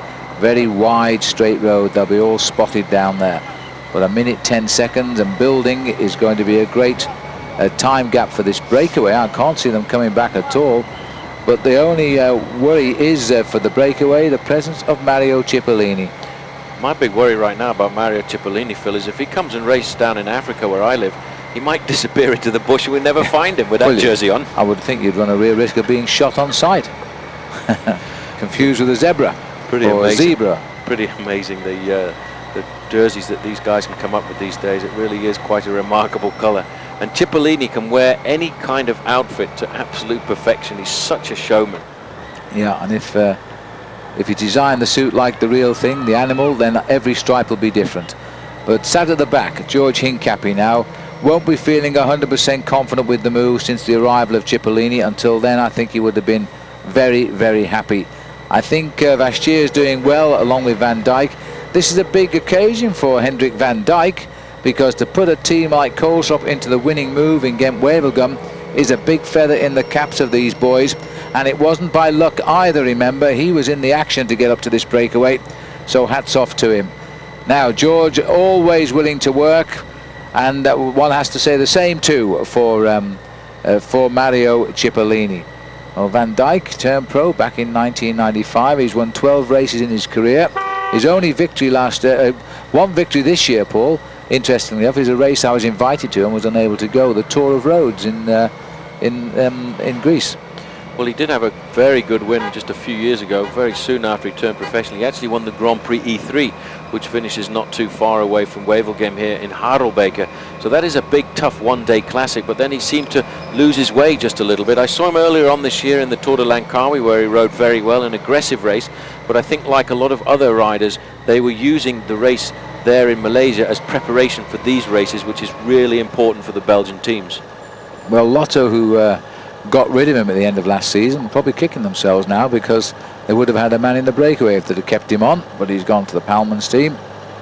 There's Penkule, Tom Boonen, just doing all that he has to do now. This isn't a chase anymore. This is a group trying to hold its position on the road. 64 seconds the gap. What's important here as you look back down to that group, if you're in a group like that and it's been decided you're not going to catch the leading group of 5, you're better off actually taking your turns at the front of the main field, because otherwise if you sit at the back of the group you get an awful lot of wind into your face and you lose an enormous amount of nervous energy, which is why you also saw Johan Museo and Servais Knaven just rolling through on that line. They won't be putting too much pressure on their pedals, but what they will be doing is just helping the line to form and just keep ticking along at 42, 43 kilometers an hour. Interesting to see too that the breakaway here, oh, this is the third group, and there's McEwen, so he's gone back into the third bunch on the road. And these are the riders too who have seemed to lost their impetus at the moment as the wind takes its toll of the field. McEwen had his chance and he couldn't hold his place. He must be kicking himself right now. 17 kilometers to go. Back up with the leaders. They're the 5 names. Hincapie is a good sprinter, we know that, because he beat Leon Van Bon last year to the victory, and Van Bon himself is no mean finisher. But when we talk of the Lion King, when he roars, I'm not sure who can beat him. Well, very difficult. I just listened into a quick interview that went out on Belgian television there. They were up alongside the Domo Farm Frites team car there of Freddie Rodriguez, and they were asking Mark Sargent, who do you think is going to win from this group of 5? And he too agrees that it's going to be Mario Cipollini. When asked if it was going to be Freddie Rodriguez, he said it's going to be pretty difficult to beat Super Mario. Yeah, but you've got to get it right, and it's a difficult sprint to judge to perfection, made more difficult by the headwind, but this is a very straight approach to the line, and you've got to know when to make your move. And I think we'll see 1 or 2 riders try for a long one, 2 or 3 kilometers out. Well, several of these guys have got to try and surprise the rest of the men in the group if they're going to outfox Mario Cipollini. The big disadvantage Mario Cipollini has from a group like this is normally the way he likes to sprint. He likes to come into town at 55 kilometers an hour, then have everybody peel off in front of him and then accelerate up to 60, just like a drag racing car. That is not going to be the situation from a group of 5. It's going to be stop, start, all the way up to the last 400 or 500 meters. And in that situation, especially after a long ride into a headwind like this, there is always the possibility that somebody like Van Dijk might surprise the others. You can see the second group on the road there. It looks as if it's pretty close, but it is still hovering around the 1 minute mark right now. That's an awful long way down the road. It is. That's the camera giving us a little cheat on the pictures, I think. But certainly these 5 boys, 5 different teams, no teammates to lead them out, no teammates to confuse the issue on the run into the line. They've got to think for themselves today, and it is going to make a very interesting final few kilometers. 10 miles now to go, as Gillevelt is where we are. There you can see how long it is taking the group to come right into our camera lens, but they've seen the group now, and they've found themselves a fresh pair of legs perhaps for a while. That was Mario Cipollini's team car just stopping down there. I'm not sure, maybe he was trying to get himself run over by one of the police, one of the television motorbikes. He's just trying to have an idea of what's happening there, and in fact he was shouting to the race referee, so he obviously feels that Mario Cipollini's got a little bit of a problem there, and he's getting himself back into the second convoy. You can see the third group on the road just a little bit further back, and again there's around about right now a minute between each group on the road. Yeah, and that's the remnants of the main field down there now. Many of the riders, when they've lost their position, will have gone home after they approach the Kemmel. It's the shortest way back, and then on the second lap, if they're still not in the action, they'll go home again because they'll have felt they've had a good day in the saddle training. So we're still looking here at the 16 kilometer point, and this the third group on the road, and they seem to have lost a little bit of their impetus now. Didn't see an awful lot of Lance Armstrong, and I wonder if he'd managed to get himself into this group. He needs to get the training miles and the competition miles in at the moment before he flies back to America in a couple of days' time for the Ride for the Roses, which is this weekend, and there he is there. Armstrong in about second, about 6th or 7th position in that group. He'll ride the 200 kilometers. I think he'll cross the finish line here, Phil, and go straight up to Wevelgem Airport, where he's probably got his private jet fueled up and ready to go home. Well, certainly in that group we've got David Klinger and Pavel Badranos from US Postal, and we've just seen Lance Armstrong as well. Meanwhile, number 1, last year's winner, George Hincapie, driving on, never afraid to do his little bit of work. And Van Dijk here, who's been on the TVM team, the Lotto team, was originally with Palmans. He's back with Palmans now, and he looks as though he's got himself a good pair of legs. His first big result of the year, if he can make a top 5 finish in Ghent Wevelgem. George Hincapie, Phil, you know, at 28 years of age, it seems as if he's been racing forever.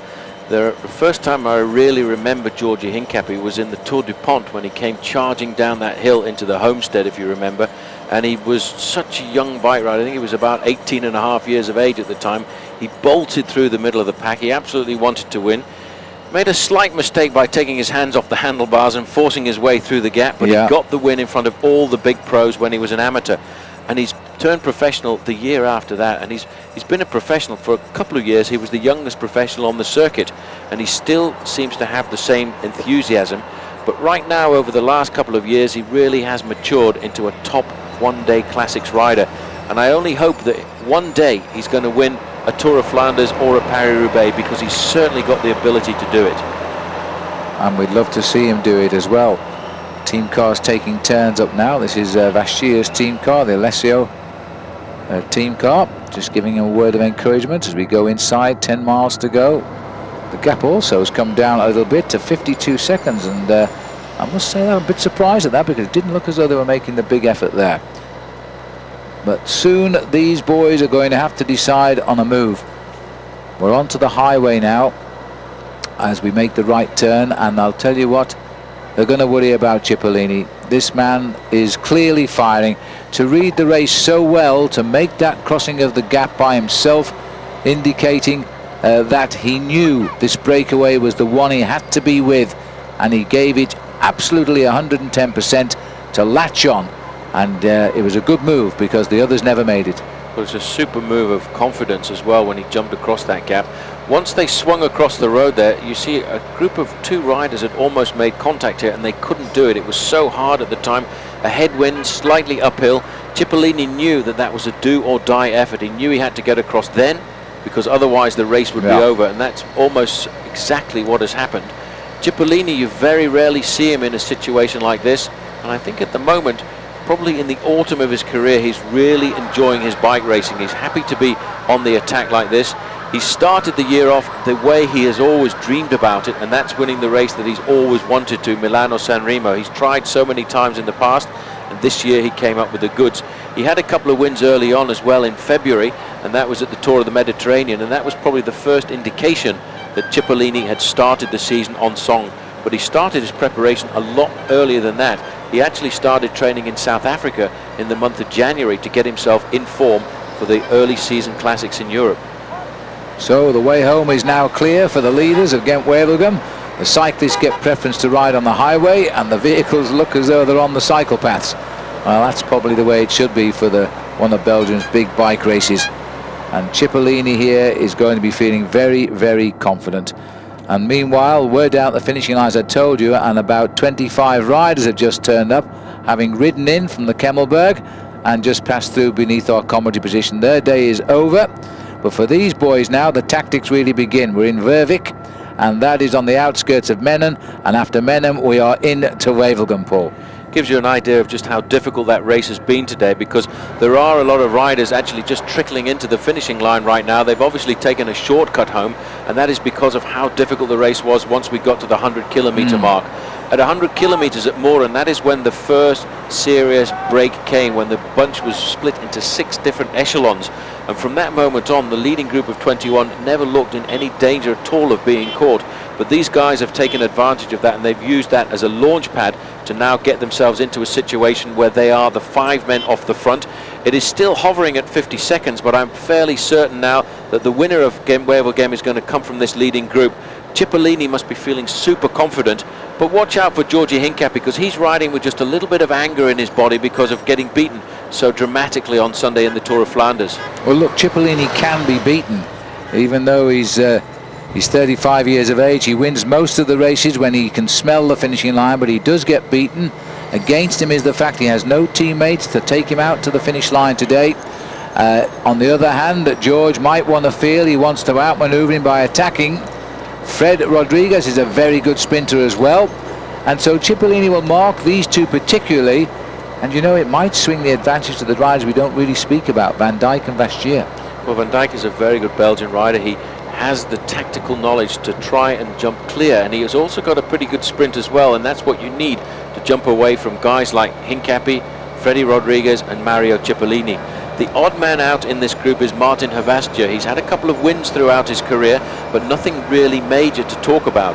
But he is a powerful bike rider. He's got a very good time trial, so if he gets off the front with 3 or 4Ks to go, Phil, and these guys start to watch each other, then he does have the chance, I think, of being the big surprise for the books.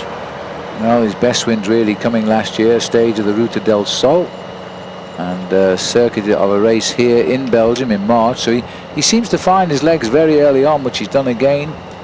And the weather has really been very pleasant this past week. A year ago when we were here for Ghent Wevelgem and then Paris-Roubaix, we'd had a lot of rain. The roads are in bad condition, but this has been a beautiful spring in Europe, and not roasting hot, but sunshine all the way. And that'll inspire George. He likes the sun. This is Vachier now. He's 32 years of age as he pushes on and swings off. Alessio will be pleased to put him in the breakaway today. This is a situation that Georgi Hincapie wasn't in on Sunday. He's actually in the breakaway with a fellow American, and I wonder if the two of them will talk together, because very often when you get to the end of a race like this, you do get country alliances which form. There are 2 Italians in this group. Van Dijk is in there all on his own. Then you've got Hincapie and Rodriguez for the United States. But there has always been a certain amount of rivalry between Freddie Rodriguez and the rest of the American guys, because he basically has ridden a singular career. He came across here and rode for Mappe. Now he rides for Domo Farm Frites. So maybe he might do something to throw a spanner in the works for Hincapie. Well, let's in many ways hope that Fred can produce the goods, because he certainly deserves to produce the goods. He's got that great second place in Milan-San Remo. He's had his 2 US title wins. These boys, though, are working together, but the gap is still hovering. 46 seconds. If they start the team tactics business in the next couple of kilometers, then I think you will find that the breakaways will be in a spot of bother from the chasing group behind. They know that they can't do that, and I think that's why the team manager came up alongside there, just to say, well, look out guys, the gap is now starting to come down a little bit. They're almost into the town of Menen, and then they will get themselves out of the wind. There's the banner indicating 10 kilometers to go.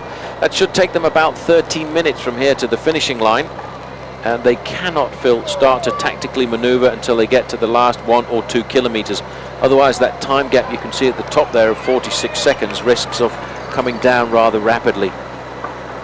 Well, this is Menen, busy little town under normal circumstances. It's a midweek day, remember, in Belgium. It's a Wednesday, bridging the gap from the Tour of Flanders to the Paris-Roubaix, which celebrates 100 years, and I hope you'll enjoy the video of that when we produce it after the race next week. As Fred now is going to feel he's made the right move so far. His form is still there, but he came to him in Milan-San Remo. 2 Americans shoulder to shoulder, and not even acknowledging one another's presence just then. Not at all. Freddie Rodriguez, a great start to the season right now. He's currently 3rd overall in the World Cup, and I have to say, if he keeps riding the way he is and picking up points along the way, he could find himself finishing pretty high up there in that competition, although 1 or 2 of the tougher one-day classics may well not suit him all of that much. Well, that's always been the ambition too of George, who's had a high fly. He's never been up to 3rd, and in fact, after of course Milan-San Remo, Fred was second over the line on the first event. George hasn't been that high in the World Cup, and he always has good form at this time of the year. Nudging out a couple of seconds, they might be crucial on the final run-in when they start the cat and mouse. 48 seconds now, just 9 kilometers to go. Once we're through the streets of Menen, we're heading on into the streets of Wevelgem.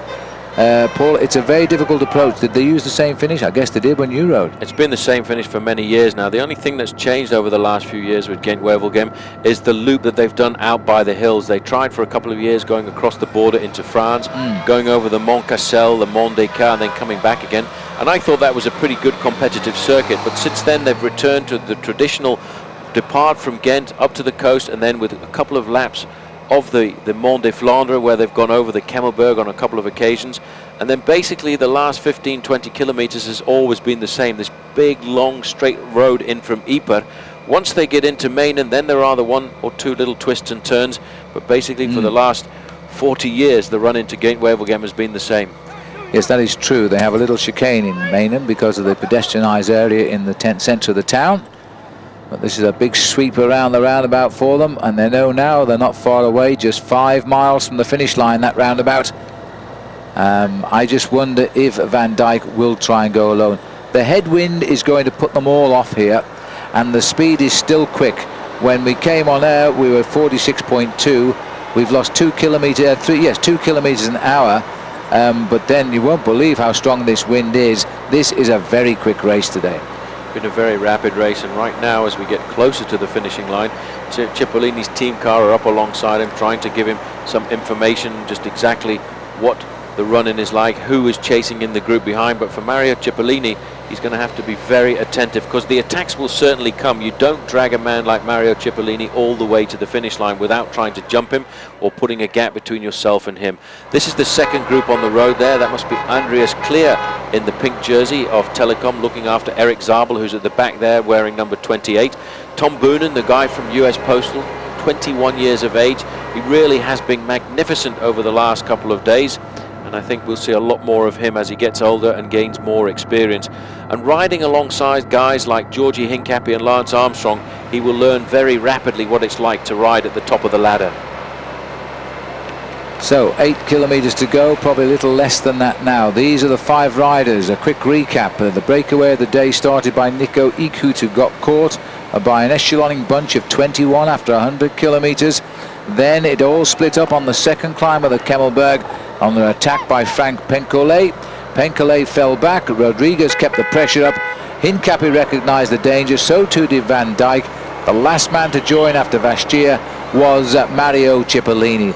Thus the breakaway was formed, and at 51 seconds and 7 kilometres to go, there's no way now they're going to be caught, and the attacks had to start, and it's George himself who started now to test the water. He attacked from the wrong position there, yes, and immediately definitely onto his rear was Mario Cipollini. They were waiting for the move. Chippo was very alert. George needed to drop himself off the back of the group just a little bit. In fact, he knows the run into this race here at Ghent Wevelgem. There's a small little rise in the road, like almost like a railway bridge, which had been a much better place to attack, and this is it here actually. Well, I wonder. Now that may have been a little tempted to try and get the others to start jumping around a bit and break up the rhythm, and it may have had some success. De Klerk has taken the line to the left. Cipollini will watch everything now, because the line is poised to pounce, but not until the last 100 metres of the race. He is going to sit and wait. The other riders have got to get rid of him. Well, that was the move there that I was looking for. That move there just on that little hill would have been ideal, because George has got the strength, and he could have taken advantage of that strength just to open up 5 or 6 metres, and that's all you need sometimes to discourage the other guys to come a little bit further forward. 47 kilometres an hour is our current speed here, up to 48. 30 miles an hour now for this breakaway into what is a blockhead wind. The flags are ripping off the poles down here at the finish in Wevelgem. Few little twists and turns now, and a chance to break up the rhythm of the riders before they straighten up again to continue on the same highway down to the finish. These are the moves now, forcing De Klerk to make the move this time. Mario picks up. It's clear that Mario is worried about Hincapie. Well, Rodriguez was very quick there. He never even hesitated. He saw the shadow on the road, he heard the acceleration of the wheels, and immediately, boom, there he was, right onto the wheel of Havastia. It's all back together. Georgie looking very nervous. Another move from him right now. This is a good move this time. This is a tough move, and there's no reaction. There was a delay. There was a delay. Van Dijk has gone. Well, this man's got himself a special pair of legs today, as Hendrik Van Dijk has mastered it. Cipollini pedals across. This is going to hurt Rodriguez, having just made a little move, but Fred's cruised over. That was a good move there. This is the little chicane. They're through now the town of Menen. Very shortly it will open up again, but you can be certain right now, look at that gap. They've got plenty of time to play now at 5 kilometres to go. 53 seconds advantage over the group behind with Museo and Zabel. Now is the time when these moves will come one at a time. Havastia is the man who would like to open up a little gap of 5 or 10 metres, because he's the man with the least known name in this group. Van Dijk is known to the Belgians with his win in the Grand Prix E3, but there seems to be a certain rivalry between Cipollini and Hincapie right now. Well, I'll tell you what, this is the place where they've tried to soften them up through the chicanes here of Mennen at 5 kilometers to go because of the constant change of direction, but it hasn't worked. Everybody is very, very alert. We are 3 miles from the finish now, and Mario Cipollini is still resting in his den. Well, he's ready to pounce. It's going to be a difficult sprint because there will be a lot of accelerations and decelerations as we get closer to the line. And anybody who starts this sprint too early, Phil, is going to get a big surprise now as they pick their way through the huge Meinen crowd, because, as you said, these flags are absolutely straight down the finishing line and straight into the face of the riders. Rodriguez now is trying to get his breath back just a little bit. Let's not forget, this man has got a brilliant sprint, and he's used that in the past to win himself the American national title, and he's taken the title on 2 occasions. Cipollini, very careful at the moment, keeping an eye on who's in front of him, who's behind him. He wanted to try and force Freddie Rodriguez to come forward there, but Rodriguez now, I would think, will have the orders from the team management to sit at the back, save everything for the sprint, and just see if you can get your wheel in front of Chippo's at the line. George has manoeuvred them right in front of him here. And Henrik Van Dijk here is also a very shrewd bike rider with massive experience, some 7 years a pro now. He's come into the back of the line there. They want to keep a very close eye on Cipollini. They've got to force him, if it comes to a sprint, to lead this out, because if he waits and comes off behind Fred or George, then he'll win the sprint. 4 kilometers less than now to go. Cipollini still looking very powerful in the zebra outfit there. Hincapie's legs look absolutely superb at the moment, Phil. He's been ticking them over all of the time using a low gear. He never really seems to have been under serious pressure. Now there's a move. This will force Cipollini to react. He hasn't, and in fact it's Havastia that's moving down on Freddie Rodriguez, but Rodriguez is gone. He's got a good gap.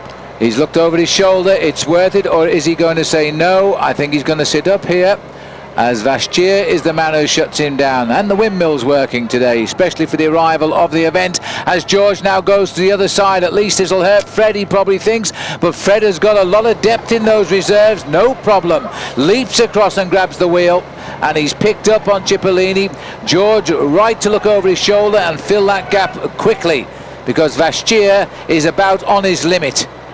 Vachier is going to wait though. He's going to come back onto the tail. If he's got anything in those legs after that hard effort, that would be the good time to counterattack, and he's in the ideal position because the other guys can't see him right now. Hincapie's attacks so far have always happened when somebody's been right on his tail and he hasn't been able to open up the gap. The best move so far really has come from Freddie Rodriguez. 3 kilometers to go to the finish. It's even less than that now as we wait for the 2 kilometer banner. And now, who's going to go next? This is the question now, because they are shadowboxing with one another. George has the front. Cipollini will not try to go alone, I don't think, unless he's just cheeky. He is waiting now for the finish of this race to try and make it 3 and to join the record men. And the last man to get 3 was Eddie Merckx. Now Cipollini there, sitting one back, the big danger. They all don't we want him to be sat there behind him. They want to know exactly where he is as we enter the suburbs and the outskirts of Wevelgem at 2 kilometers from the finish. It's a long straight sprint, this one. It's got to be judged to absolute perfection with the headwind. Nobody feels confident about winning this race apart from Mario Cipollini. He's the only man who's just had one little dig. The other attacks have come from Rodriguez and Hincapie, both renowned sprinters, but both, I think, overawed by the presence of Mario Cipollini, the man who at one time regarded himself as the fastest sprinter in the world. He's now a little bit older, a little bit more experienced, and he used that experience today, Phil, to get himself into this ideal situation. But it is a difficult sprint to judge, especially when you've got 3 other sprinters in the group. You don't want to start the sprint too early because you lead the other men into the headwind and allow them to come off your slipstream.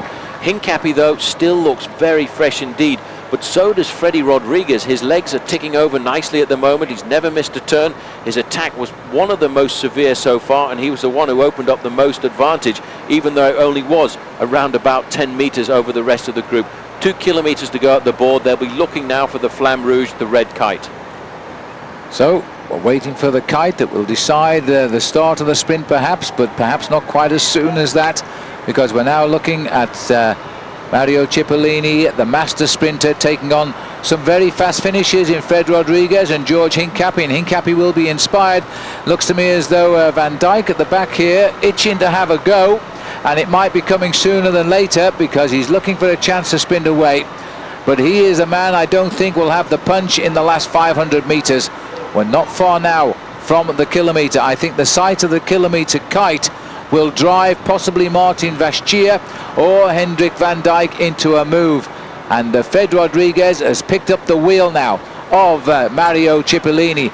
George Hincapie laying off there, making Van Dijk fill the gap. Now, is he planning a dash for the line and not leaving it to the sprint? Because we're very close to the last 1,000 metres. Hincapie is now last men of 5 here. Cipollini, watch him now because he's going to keep an eye on the whereabouts of everyone. I think he values, and here goes Vaschier as he's seen the kilometre down the road. Very predictable, hardly a kick, and that's not going to win any race right now. And George very smoothly on Vaschier. Now George Hincapie does not want to be in this position going into the last kilometre.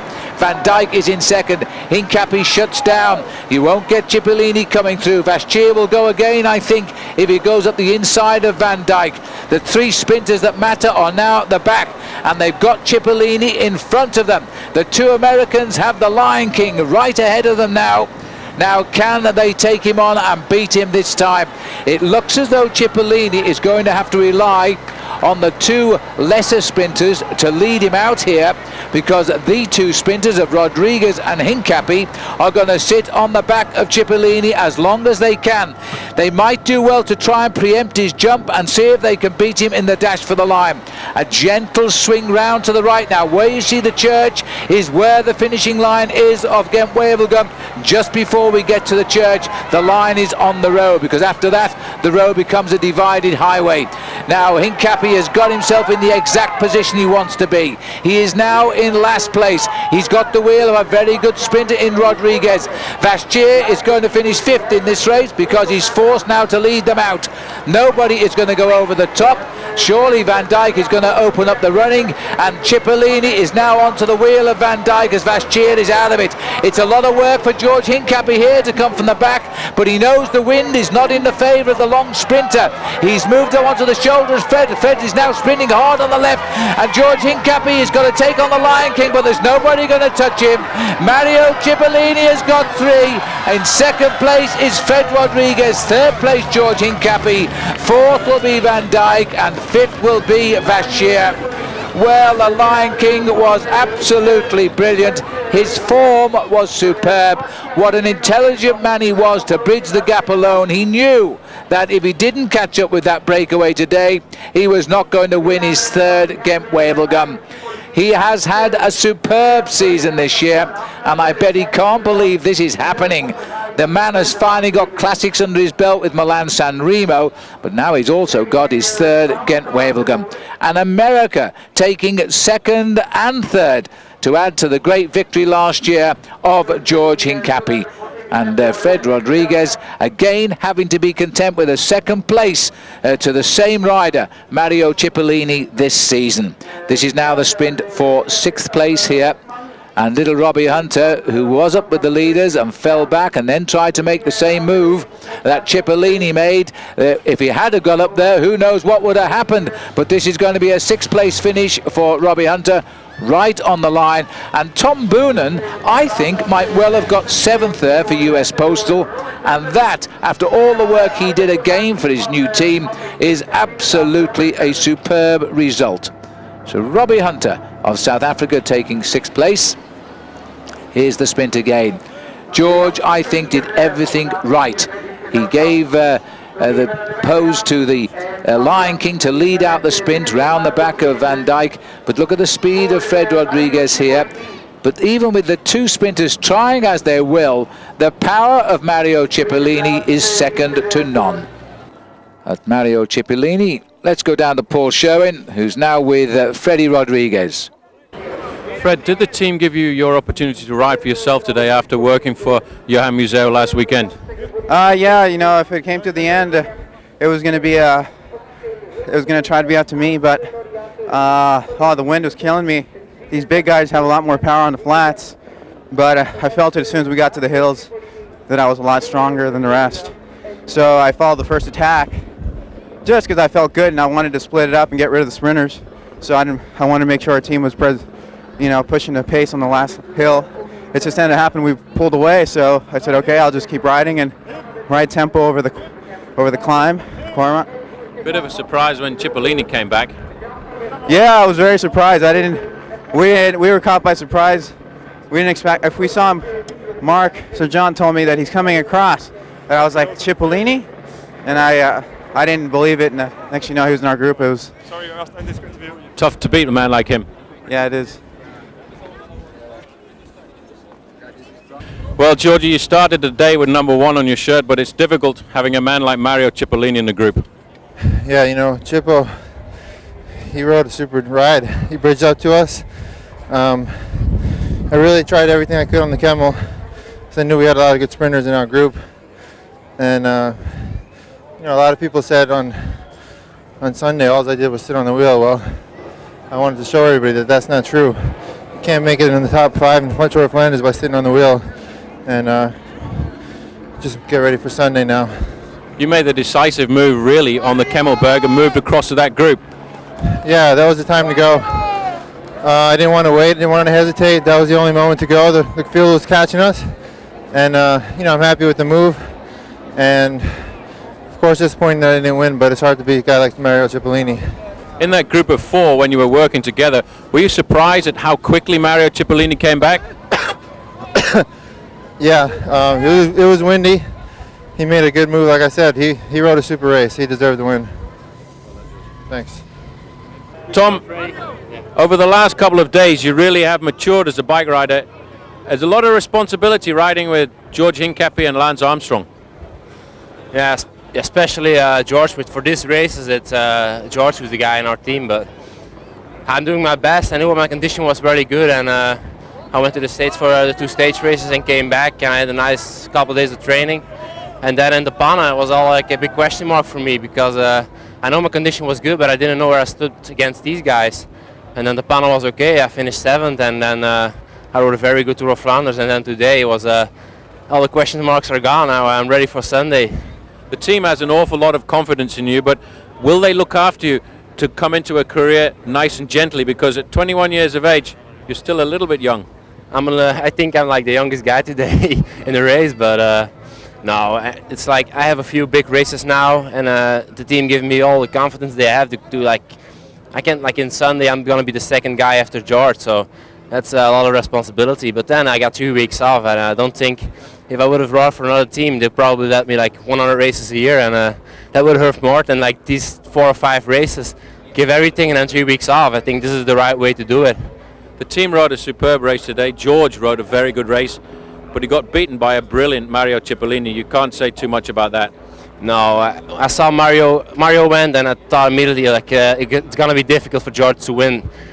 George may be strong, but Mario's super fast and in super good condition at this moment. And I know it was very hard because the last 25-30 Ks was like winds was terrible. It was straight headwind, and to ride away alone was almost impossible, even for George. And I thought it was going to be for the 2nd place, but still, it's a very nice race for George and for me. And now we are sure we're ready for Sunday. Good. Well, we look forward to seeing you Sunday. Okay, thanks. Dirk, the last 2 days, the last 3 days, Tour of Flanders, Ghent Wevelgem, the team has worked perfectly, but didn't quite have the success. No, but I'm confident, or we are confident, our day will come. What we saw last Sunday, so the whole team was pretty strong. We were many times with all of Haters in the front. So when George did a very good final, he finished 4th. Today we have again 2 guys in the breakaway, 21 rides. So George with Tom, and I think if he keeps going with this shape, he should come now very soon. And I hope it will be Sunday. Are you pleased with the performances of Tom Boonen over the last 2 weeks? Oh yeah, I knew that he has his qualities because I know him already since he was 16 years old, and I take care of him all let's say 5-6 years, and I knew his capacities, but he's better than expected. He's unbelievable, because if you see Tour de Flanders 265 Ks, and he finished the race, but not just finishing, he was doing his job and in the course, and even 2 days later or 3 days later, he's again there with the breakaway. So he's impressive. Now you're the team manager in the breakaway today. Fred Rodriguez, Mario Cipollini, George Hincapie. What did you tell George to do? Yeah, I told them it will be hard because I saw how easy it was for Cipollini to make the bridge to the four riders in front, and I told them if you attack the first, and he attacked the first, but if you attack the first, it's never the right one. So just wait. If Bastia or Van Dijk try to do something, maybe you should try the counter attack. But I think Cipollini was too strong today, and the strongest guy won today. And George is ready for Sunday. Oh, he's ready for Sunday. We are very confident in him. He was never stronger than he is now, and he finished last 3 years 2 times 4 and 1 6th. So it's his race. He's ready. Well, the great spectators from Belgium always go home happy, even if they didn't get a Belgian rider in the top 3 finishes today. 2 Americans and that great Italian sprinter Mario Cipollini. He can read a race and not just be a great sprinter. He spotted the move, he knew the winning move had gone. He was the only one with the strength to reach those 4, and then he showed us why, because he is the fastest finisher in the world, even though he's now in his 36th year. I hope you enjoyed the coverage against Wevelgem. Paul Sherwin and me, Phil Liggett, well, we certainly enjoyed bringing it to you. Goodbye.